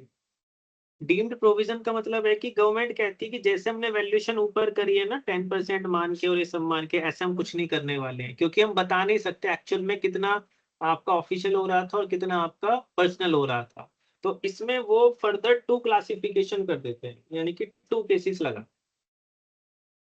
बेटा अगर ये बताओ, अगर ऑफिशियल भी चलाई जा रही है, पर्सनल भी चलाई जा रही है, तो जो गाड़ी का पेट्रोल है या डीजल है या जो उसकी सर्विसिंग है, क्या हम ये बोल सकते हैं उसका कुछ खर्चा फिर ऑफिशियल हो गया, कुछ खर्चा उसका पर्सनल हो गया? Yes sir. हो सकता है, लेकिन प्रॉब्लम बस यही है ना कि हम बता नहीं पाते। तो ऐसा हो सकता है कि आपका जो एम्प्लॉयर है ना वो ये बोल दे कि भाई देखो, चाहे तुम ऑफिशियल पर्पस के लिए ले जाओ गाड़ी, चाहे पर्सनल पर्पस के लिए ले जाओ, हम दोनों तरह के जो खर्चे हैं वो हम बेयर कर लेंगे। यानी कि जो हमारे पर्सनल एक्सपेंसेस हैं, पर्सनल एंड ऑफिशियल एक्सपेंडिचर जो हैं, वो कौन पूरे कर रहा है, आर मेट बाय एम्प्लॉयर। और दूसरी सिचुएशन ये हो सकती है, एम्प्लॉयर क्या कह सकता है कि भाई देखो मैं पर्सनल नहीं उठाऊंगा तुम्हारा खर्चा, ऑफिशियल वाला जितना पेट्रोल लगेगा वो मैं उठा लूंगा, पर्सनल पर्पस के लिए गाड़ी ले जा रहे हो तो खुद पेट्रोल डलवाओ, खुद सर्विसिंग करो। ये भी पॉसिबल है। यस तो sir. Only official purpose expenditure is met by employer, या रीएम्बर्समेंट कह लीजिए। तो अब गवर्नमेंट ये कहती है कि यहाँ पर हम डीम्ड प्रोविजन लगाएंगे। ठीक है, तो डीम्ड प्रोविजन में गवर्नमेंट ने कहा कि हम कोई सा भी केस हो 1800 रुपीज पर मंथ लेंगे प्लस 900 रुपीज पर मंथ लेंगे अगर ड्राइवर दिया जाएगा, इफ ड्राइवर इज प्रोवाइडेड, छोटी गाड़ी के केस के अंदर। और अगर ये बड़ी गाड़ी है तो 2400 rupees per month plus driver की salary 900 rupees per month if driver is provided. जो न्यू रूल्स आए हैं ना बेटा, तो न्यू रूल्स में सब चीजें बदल दी गई हैं। ये मैं आपको पुराने वाले बता रहा हूँ क्योंकि आपको company sorry income tax act 1961 ही पढ़ना है।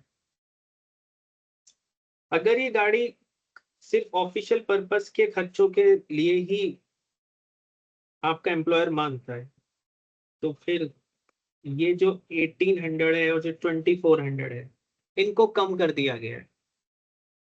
फिर गवर्नमेंट कहती है फिर हम आपसे 600 रुपीज पर मंथ लेंगे, लेकिन ड्राइवर के लिए अभी भी हम 900 रुपीज पर मंथ ही लेंगे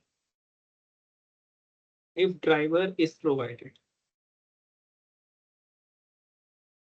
और अगर ये बड़ी गाड़ी है तो बड़ी गाड़ी में 2400 की जगह हम आपसे 900 रुपीज लेंगे, और 900 रुपीज अलग से लेंगे पर मंथ ही अगर ड्राइवर दिया गया।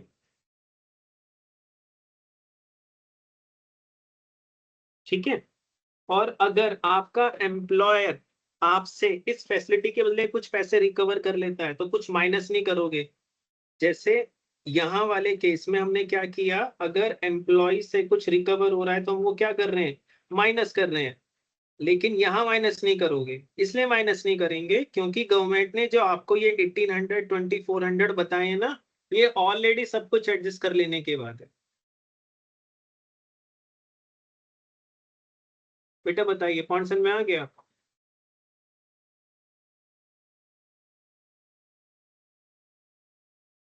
Yes, sir. ठीक। सो it was the case number 1 जहां कार किसकी थी, एम्प्लॉयर की थी या उन्होंने ही हायर की थी।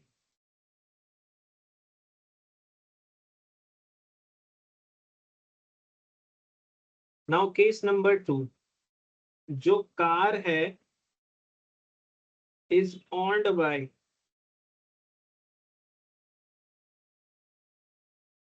The employee. कार एम्प्लॉय की ही है, बस एम्प्लॉयर ने पूछा कि तुम्हारे पास कार है क्या, हमने कहा है, तो उन्होंने कहा कि ठीक है, तो तुम उसके लिए अपने पर्सन तो करोगे ही करोगे कि तुम्हारी कार है, तो ऑफिस के लिए भी उसका यूज कर लो, जो भी खर्चा होगा हम कर देंगे यहाँ पर। तो अगर ऑफिशियल खर्चों की भरपाई कंपनी करती है तो रीएम्बर्समेंट ऑफ ऑफिशियल एक्सपेंसेस, तो बताओगे, लॉजिकली बताना, टैक्स लेना चाहिए क्या इस पे? फिर कार मेरी चल रही है ऑफिस के पर्पस के लिए, तो मेरा पर्सनल बेनिफिट क्या है इसमें? Zero, sir. ना, तो इसको लग कि यहाँ पर कुछ नहीं लगना चाहिए, नील एंड नील। दूसरा क्या हो सकता है बताओ? एक केस ये हो सकता है कि जो हमारे पर्सनल एंड ऑफिशियल दोनों तरह के खर्चे हैं वो कौन रीएम्बर्स कर रहा हो? Reimbursement of official as well as personal expenditure.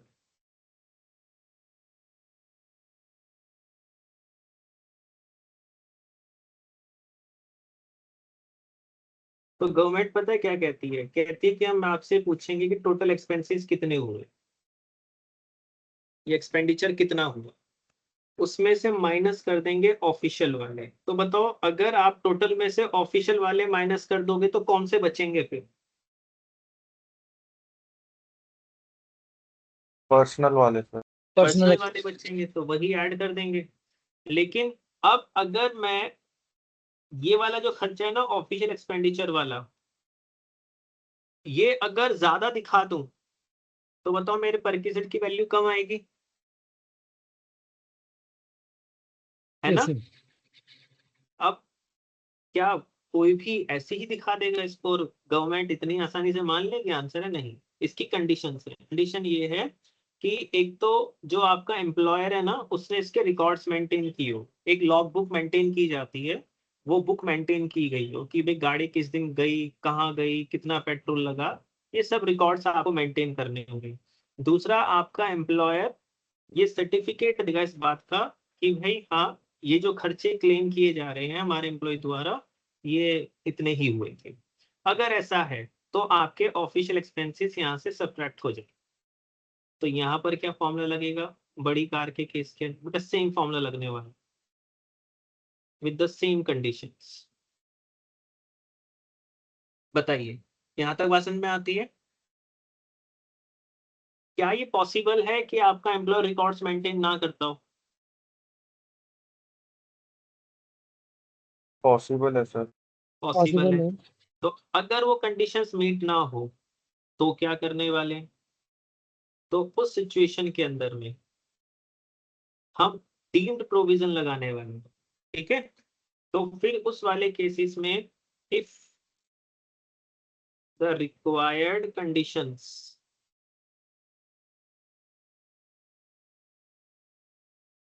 Are not satisfied, तो फिर हम क्या करेंगे, हम लेंगे एक्सपेंसेस माइनस में, अगर ये छोटी कार है, छोटी कार के केस के अंदर में 1800 रुपीज पर मंथ सब्ट्रैक्ट होंगे और 900 रुपए सब्ट्रैक्ट होंगे अगर आपको ड्राइवर भी दिया गया है।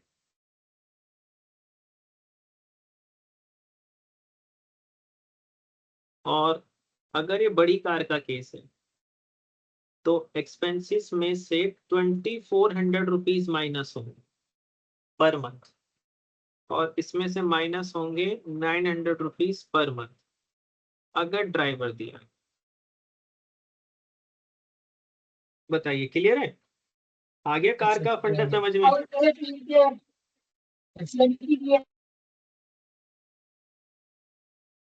बेटा बताइए कार का ट्रीटमेंट क्लियर है? सर क्लियर है।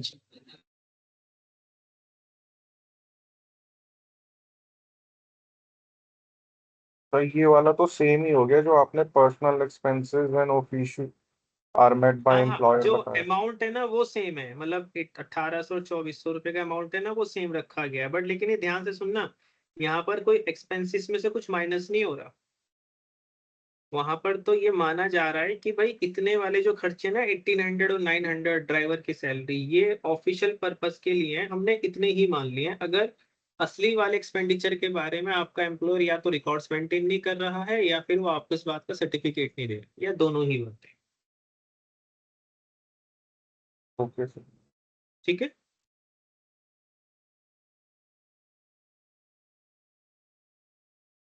तो कितने परक्रेट देख लिए आपने? 2 देख लिए, एक घर वाला देख लिया, एक कार वाला देख लिया।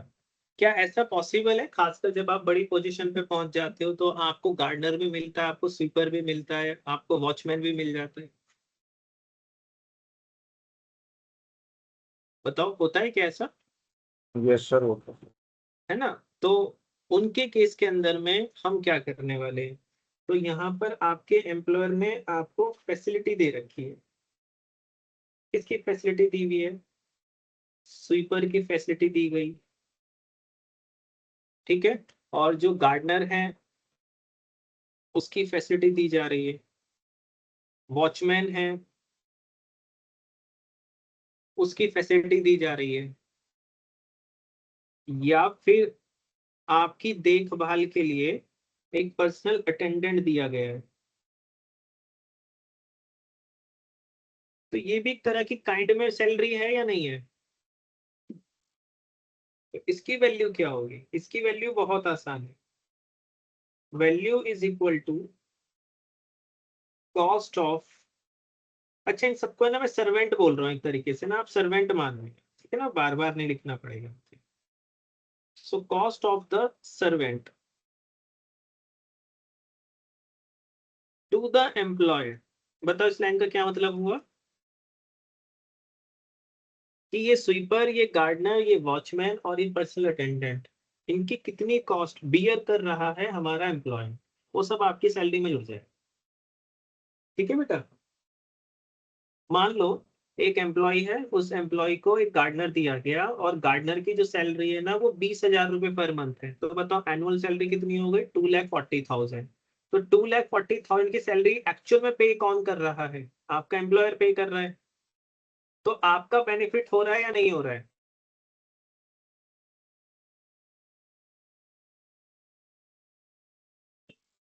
बताओ।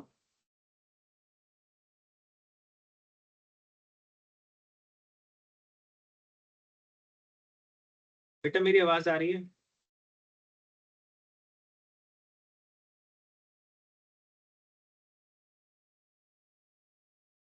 बेटा मेरी आवाज आ रही है आपको?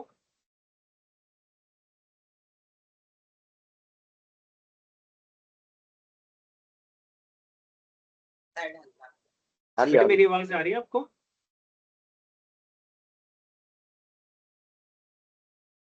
Yes, sir, you are audible.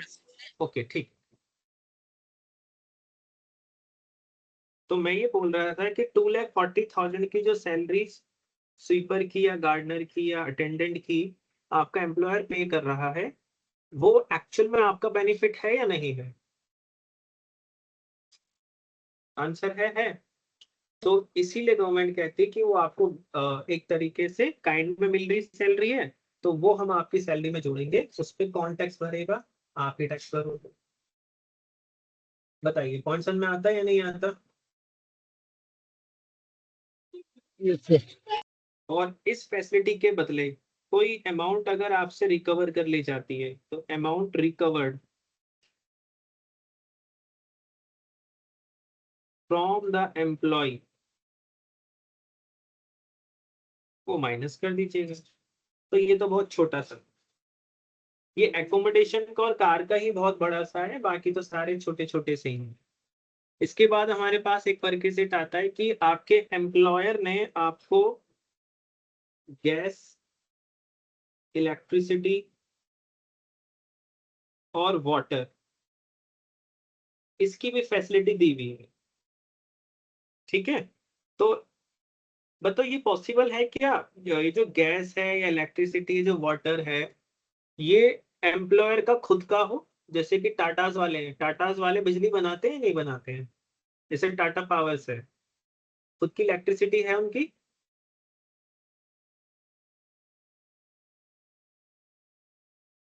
बताइए। तो ऐसा हो सकता है ना कि ये जो एम्प्लॉयर है, ये अपने ही सोर्सेज से आपको ये तीन चीजें सप्लाई कर देते हो, और अगर इनके अपने सोर्सेज नहीं है तो ये बाहर से कहीं से टाई अप कर सकते हैं। पॉसिबल है ना? तो यहाँ पर टू पॉसिबिलिटीज बनती हैं। तो एक केस ये देना पड़ता है कि जो आपको सप्लाई की जा रही है इज फ्रॉम ओन सोर्सेस, मतलब एक कंपनी जो है, एम्प्लॉयर जो है, खुद ही इलेक्ट्रिसिटी प्रोड्यूस करते हैं, खुद ही गैस बनाते हैं, इनके पास खुद है, ठीक है? और यहाँ पर क्या है?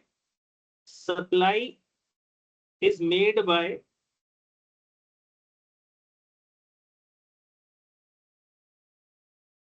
एन आउटसाइड एजेंसी, ठीक है? जैसे मान लीजिए हिंदुस्तान पेट्रोलियम है, ठीक है, इंडेन है, इनके पास खुद सिलेंडर्स होते हैं या नहीं होते? तो ये अपने एम्प्लॉयज को क्या कर सकते हैं? हो सकता है ये उनको सप्लाई करते हो, तो हम बोल देंगे भाई अपने सोर्सेज से दे रहे हो। अब इसी तरीके से मान लो इन्फोसिस कंपनी है, इन्फोसिस कंपनी ना तो गैस देती है, ना इलेक्ट्रिसिटी है, ना ही वाटर, इन तीनों में से कुछ नहीं बनाते। तो हो सकता है वो बाहर किसी कंपनी के साथ में टाई अप कर लें और बोल दें कि भाई हमारे इन पर्टिकुलर कैटेगरी ऑफ एम्प्लॉयज को आप इलेक्ट्रिसिटी दे देना, या वाटर दे देना, या गैस दे देना, बाकी जो उनका खर्चा होगा वो सब हम देख लेंगे। हम्म। तो ऐसे वाली सिचुएशन में आपको करना क्या है? अगर खुद के सोर्सेस हैं तो कॉस्ट भी पता होगी, तो कॉस्ट ऑफ मैन्युफैक्चरिंग आपको लेनी है, ये क्वेश्चन बताएगा पर यूनिट कितना आ रहा है, और इसमें से माइनस कर देना कितनी अमाउंट आपने अपने एम्प्लॉय से इस फैसिलिटी के बदले में क्या कर ली है? रिकवर कर ली है। जो बचेगा उसको आप वैल्यू बोलोगे, और वो वैल्यू आप अपनी सैलरी में ऐड करवाओगे। और अगर ये सप्लाई आउटसाइड एजेंसी से हो रही है, तो आपके एम्प्लॉयर ने जितना अमाउंट पे किया है आउटसाइड एजेंसी को, वो ले लीजिए, अमाउंट पेड और payable to the outside agency, और इसमें से माइनस कर देना अगर आपने कुछ अमाउंट रिकवर कर लिया है,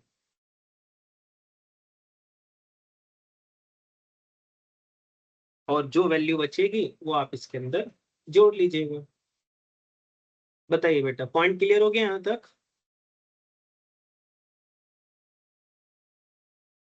yes sir.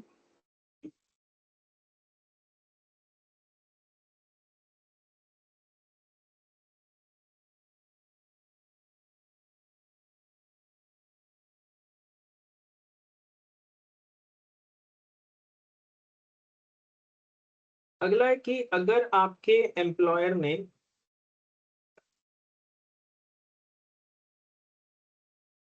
Use of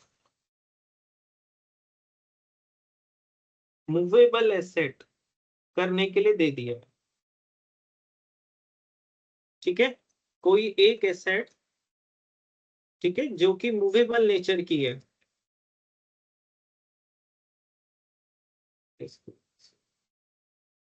movable nature की एसेट्स बताओ कैसी होती है?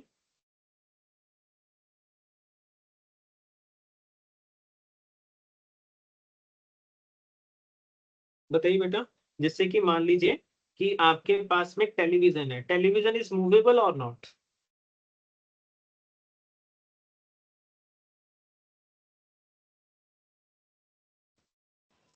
यस, टेलीविजन सर हो गया, गैस सिलेंडर हो गया, चूल्हे हो गए। हाँ, ठीक है। तो आपके एम्प्लॉयर ने ना ये एसेट आपको कहा कि भाई यूज कर लो, ठीक है। तो हो सकता है उसके बदले आपसे पैसे लेते हो और हो सकता है आपसे कोई पैसे ना भी लिए जाते हैं। तो अगर वो कोई केस है तो वो परक्विजिट की कैटेगरी में चला जाता है। अब वो परक्विजिट की कैटेगरी के अंदर में उनको ट्रीट कैसे किया जाता है ये हमारे को देखना है, ठीक है। तो उसमें ना आपको बस ये देखना है कि अगर आपका एम्प्लॉयर आपको लैपटॉप्स देते हैं या कंप्यूटर्स देते हैं तो वो सब पे टैक्स नहीं लगता।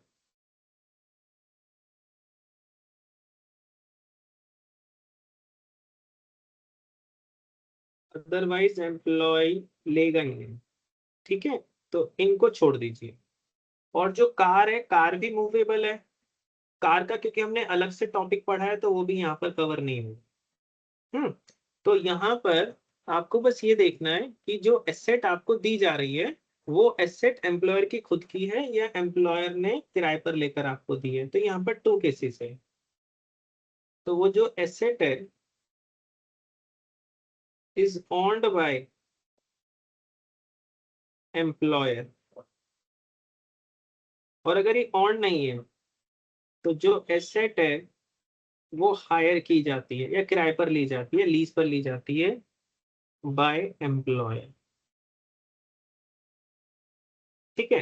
अगर ये एम्प्लॉयर की खुद की एसेट है तो जो भी एसेट की, ठीक है, कॉस्ट होगी वो आपकी सैलरी का पार्ट बनेगी। 10% of cost of asset minus amount recovered from employ.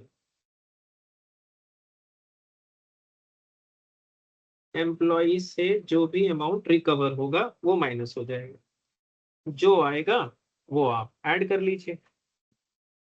और अगर ये एम्प्लॉयर की खुद की नहीं है तो आपने कितनी अमाउंट पे करी है, मतलब एम्प्लॉयर ने कितनी अमाउंट पे की है, पेड या पेबल बाय एम्प्लॉयर, माइनस कर दीजिए amount recovered from the employee, ठीक है। ये तो बहुत इजी सा था। सिक्स है कि आपके एम्प्लॉयर ने आपको कोई एसेट अब ट्रांसफर ही कर दी है, एक तरीके से आपको बेच दी गई है, आप अब मालिक बन गए। तो transfer of a movable asset. Sir हाँ बेटा। सर कार भी तो मूवेबल एसेट्स में आती है, तो वो हाँ इसमें बिल्कुल इंक्लूड। वो इसमें इंक्लूड नहीं करनी है, उसका एक सेपरेट रूल बना हुआ है ना जो हमने ऊपर पढ़ा है। तो कार को वहीं पर ट्रीट करना है, यहाँ पर नहीं, ठीक है। Okay sir.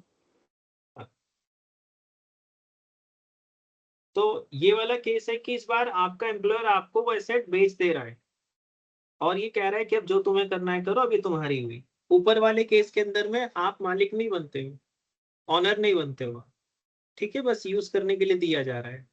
तो अब क्योंकि आप ही ऑनर बन गए हो तो बताओ क्या पॉसिबल है एम्प्लॉयर के लिए कि जो चीज उसकी अपनी ही नहीं है वो बेच दे वो आपको?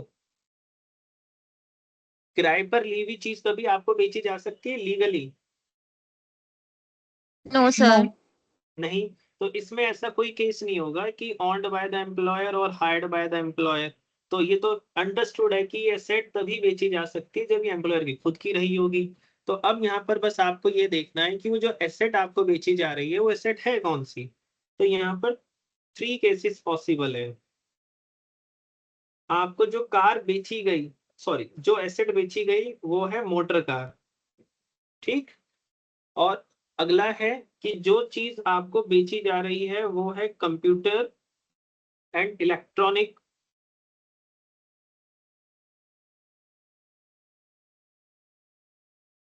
गैजेट्स, और ये है अदर एसेट्स। मतलब जो इन दो कैटेगरी में नहीं आएंगी वो सबकी सब कहाँ चली जाएंगी, इसमें चली जाएंगी। एंड ध्यान से सुनना, ऊपर जो हमने कार पढ़ी है ना, वो ट्रांसफर नहीं हुई थी, वो कार एम्प्लॉयर की थी, एम्प्लॉयर की ही रहेगी, आपको बेची नहीं गई है, बस आप उसका यूज कर रहे हो। अगर यूज का केस है तो ऊपर जाएगा, अगर एसेट ही ट्रांसफर कर दी गई है तो यहाँ पर आएगा। तो ऐसे वाले मामलों में क्या होगा, आपको ये पता करना है कि जो एसेट की कॉस्ट है वो कितनी है, वो पता कर लो। तो इसमें भी कॉस्ट पता कर लो, इसमें भी कॉस्ट पता कर लो, इसमें भी कॉस्ट पता कर लो। इसमें डेप्रिसिएशन कार माइनस करना भी अगर पहले यूज करने के बाद उसको बेच दिया जाए तो किसमें आएगा वो, मतलब मूव कर दिया नीचे, जाए तो जब तक यूज करोगे तब तक ऊपर जाएगा, और आप जब बेच दोगे तो नीचे आ जाओ। ओके ठीक है। ठीक है। ये सर यहाँ पर माइनस कर देंगे डेप्रिसिएशन, यहाँ पर माइनस कर देंगे डेप्रिसिएशन। लेकिन ये जो डेप्रिसिएशन है इनकी रेट्स अलग अलग हैं, और जो इनके मेथड्स हैं वो अलग अलग हैं।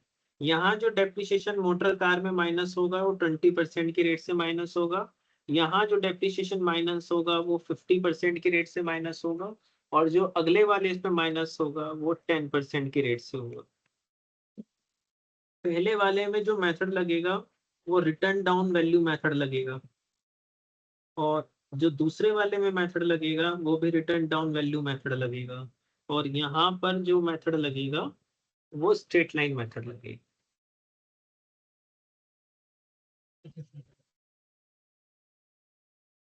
तो ध्यान रखने वाली बात ये है,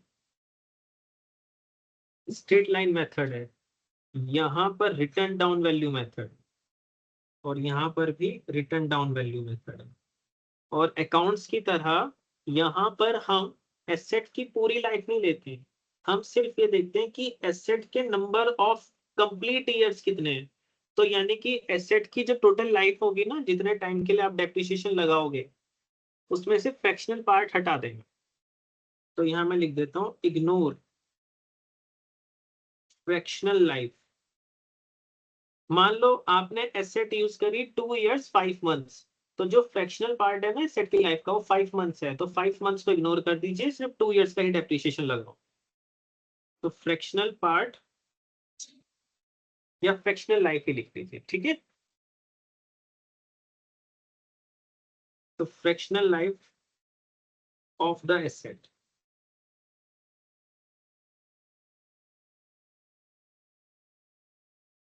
यहां पर भी आपको इग्नोर करनी है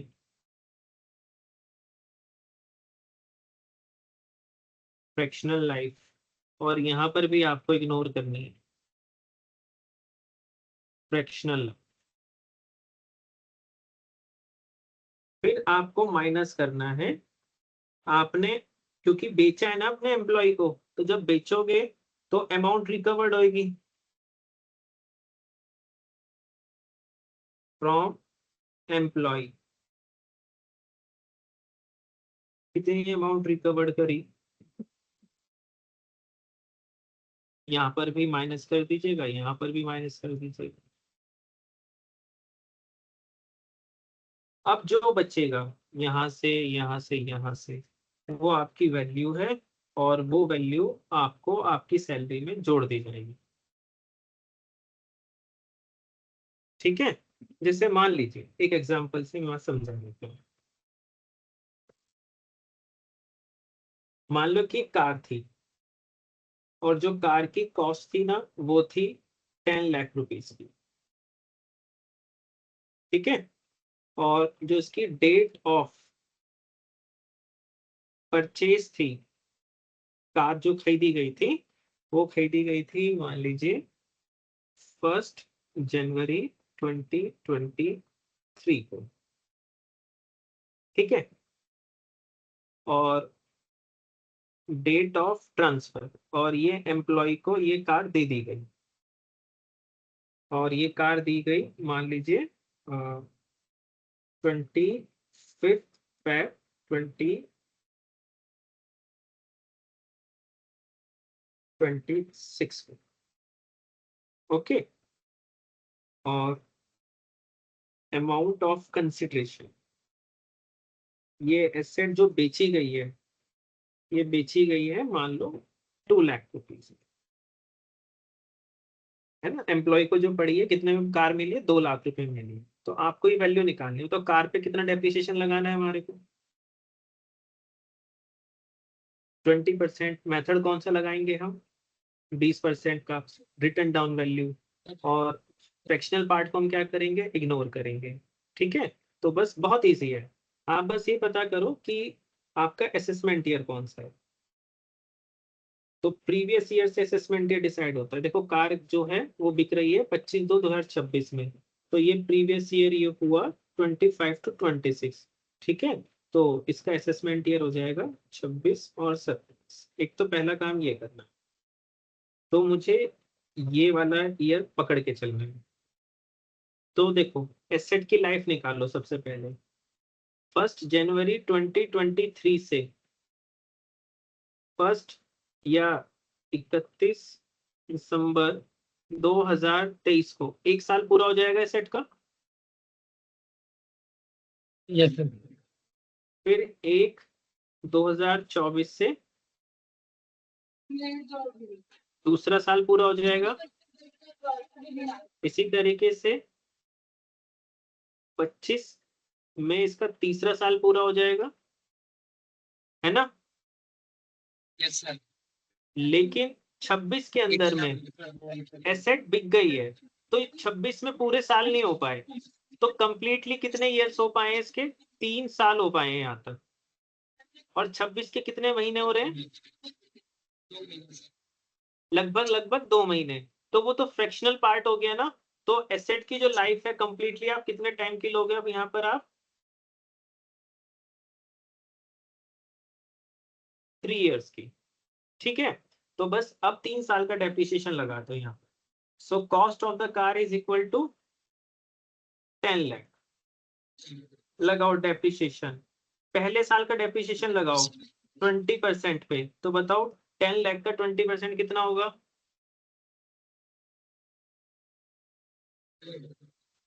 2 लाख रुपीज।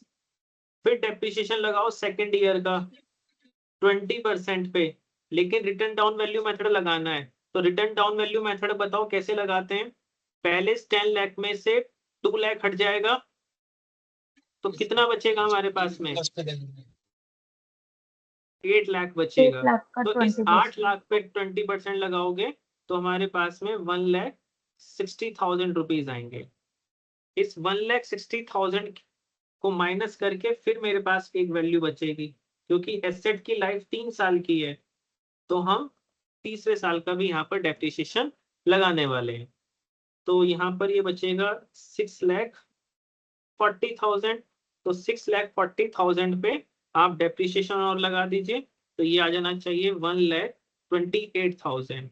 तो मेरे पास जो इसकी वैल्यू बची हुई है, डेप्रिशिएटेड वैल्यू बोलते हैं इसको, या इसको रिटर्न डाउन वैल्यू बोलते हैं।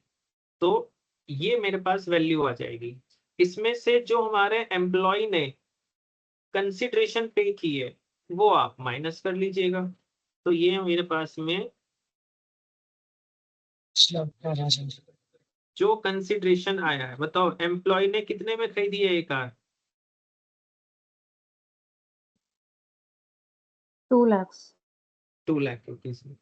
तो 2 लाख रुपए ये घटा दीजिए, तो मेरे पास में 3,12,000 रुपीज की ये कार आती है। ये वैल्यू ऑफ परचेज है, ये आपकी सैलरी में जुड़ेगा जाके। तो आप देख रहे हो कि जो कंपनीज टैक्सेशन करती है ना, तो एक एक एम्प्लॉय को क्या क्या फैसिलिटीज दी जा रही हैं। तो टैक्सेशन के एंगल से उनको कितना कुछ कैलकुलेट करना पड़ता है। किसी एम्प्लॉय को कोई फैसिलिटी दी जा रही है, किसी एम्प्लॉय को कोई फैसिलिटी दी जा रही है, किसी को कुछ बेचा जा रहा है, किसी को कुछ नहीं बेचा जा रहा है, किसी का घर फर्निश्ड है, किसी का घर अनफर्निश्ड है। तो उस तरीके से आपको वैल्यूएशन के रूल्स पता होने चाहिए, तब जाके आप ये सारी वैल्यू कर पाते हैं। बेटा बताइए पॉइंट समझ में आ गया? Yes sir. तो मैंने आपको ऑलमोस्ट मेजर सारे तो नहीं, ठीक है, तो मेजर मैंने आपको परकेसेट्स बता दिए हैं, ठीक है। तो इन परकेसेट्स को अब आप पढ़िएगा, याद करिएगा, ठीक है। और क्वेश्चंस कैसे सॉल्व होते हैं ये भी अब हम देख चुके हैं ऊपर, है ना। तो अलग अलग कंपोनेंट होते हैं सैलरी के, अलग अलग उनके फिर वैल्यूएशन की जाती है, जिसका जो भी मेथड लगता है, और उसके हिसाब से एंड में आके ओल्ड रिजीम या न्यू रिजीम के हिसाब से हम वैल्यूएशन कर देते हैं। तो आप में से कोई स्टूडेंट जिसको ना समझ में आया हो कि ये सब क्या था?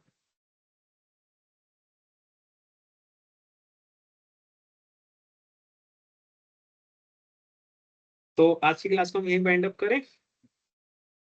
Yes sir. Okay, sir thank कल you की so क्लास much. में हम क्या करने वाले हैं ऑफलाइन में? कल वाली के अंदर में मैं देखूंगा या तो कैपिटल गेन कराएंगे हम हाउस प्रॉपर्टी, Yes, sir. ठीक। तो कैपिटल चलिए, गेन thank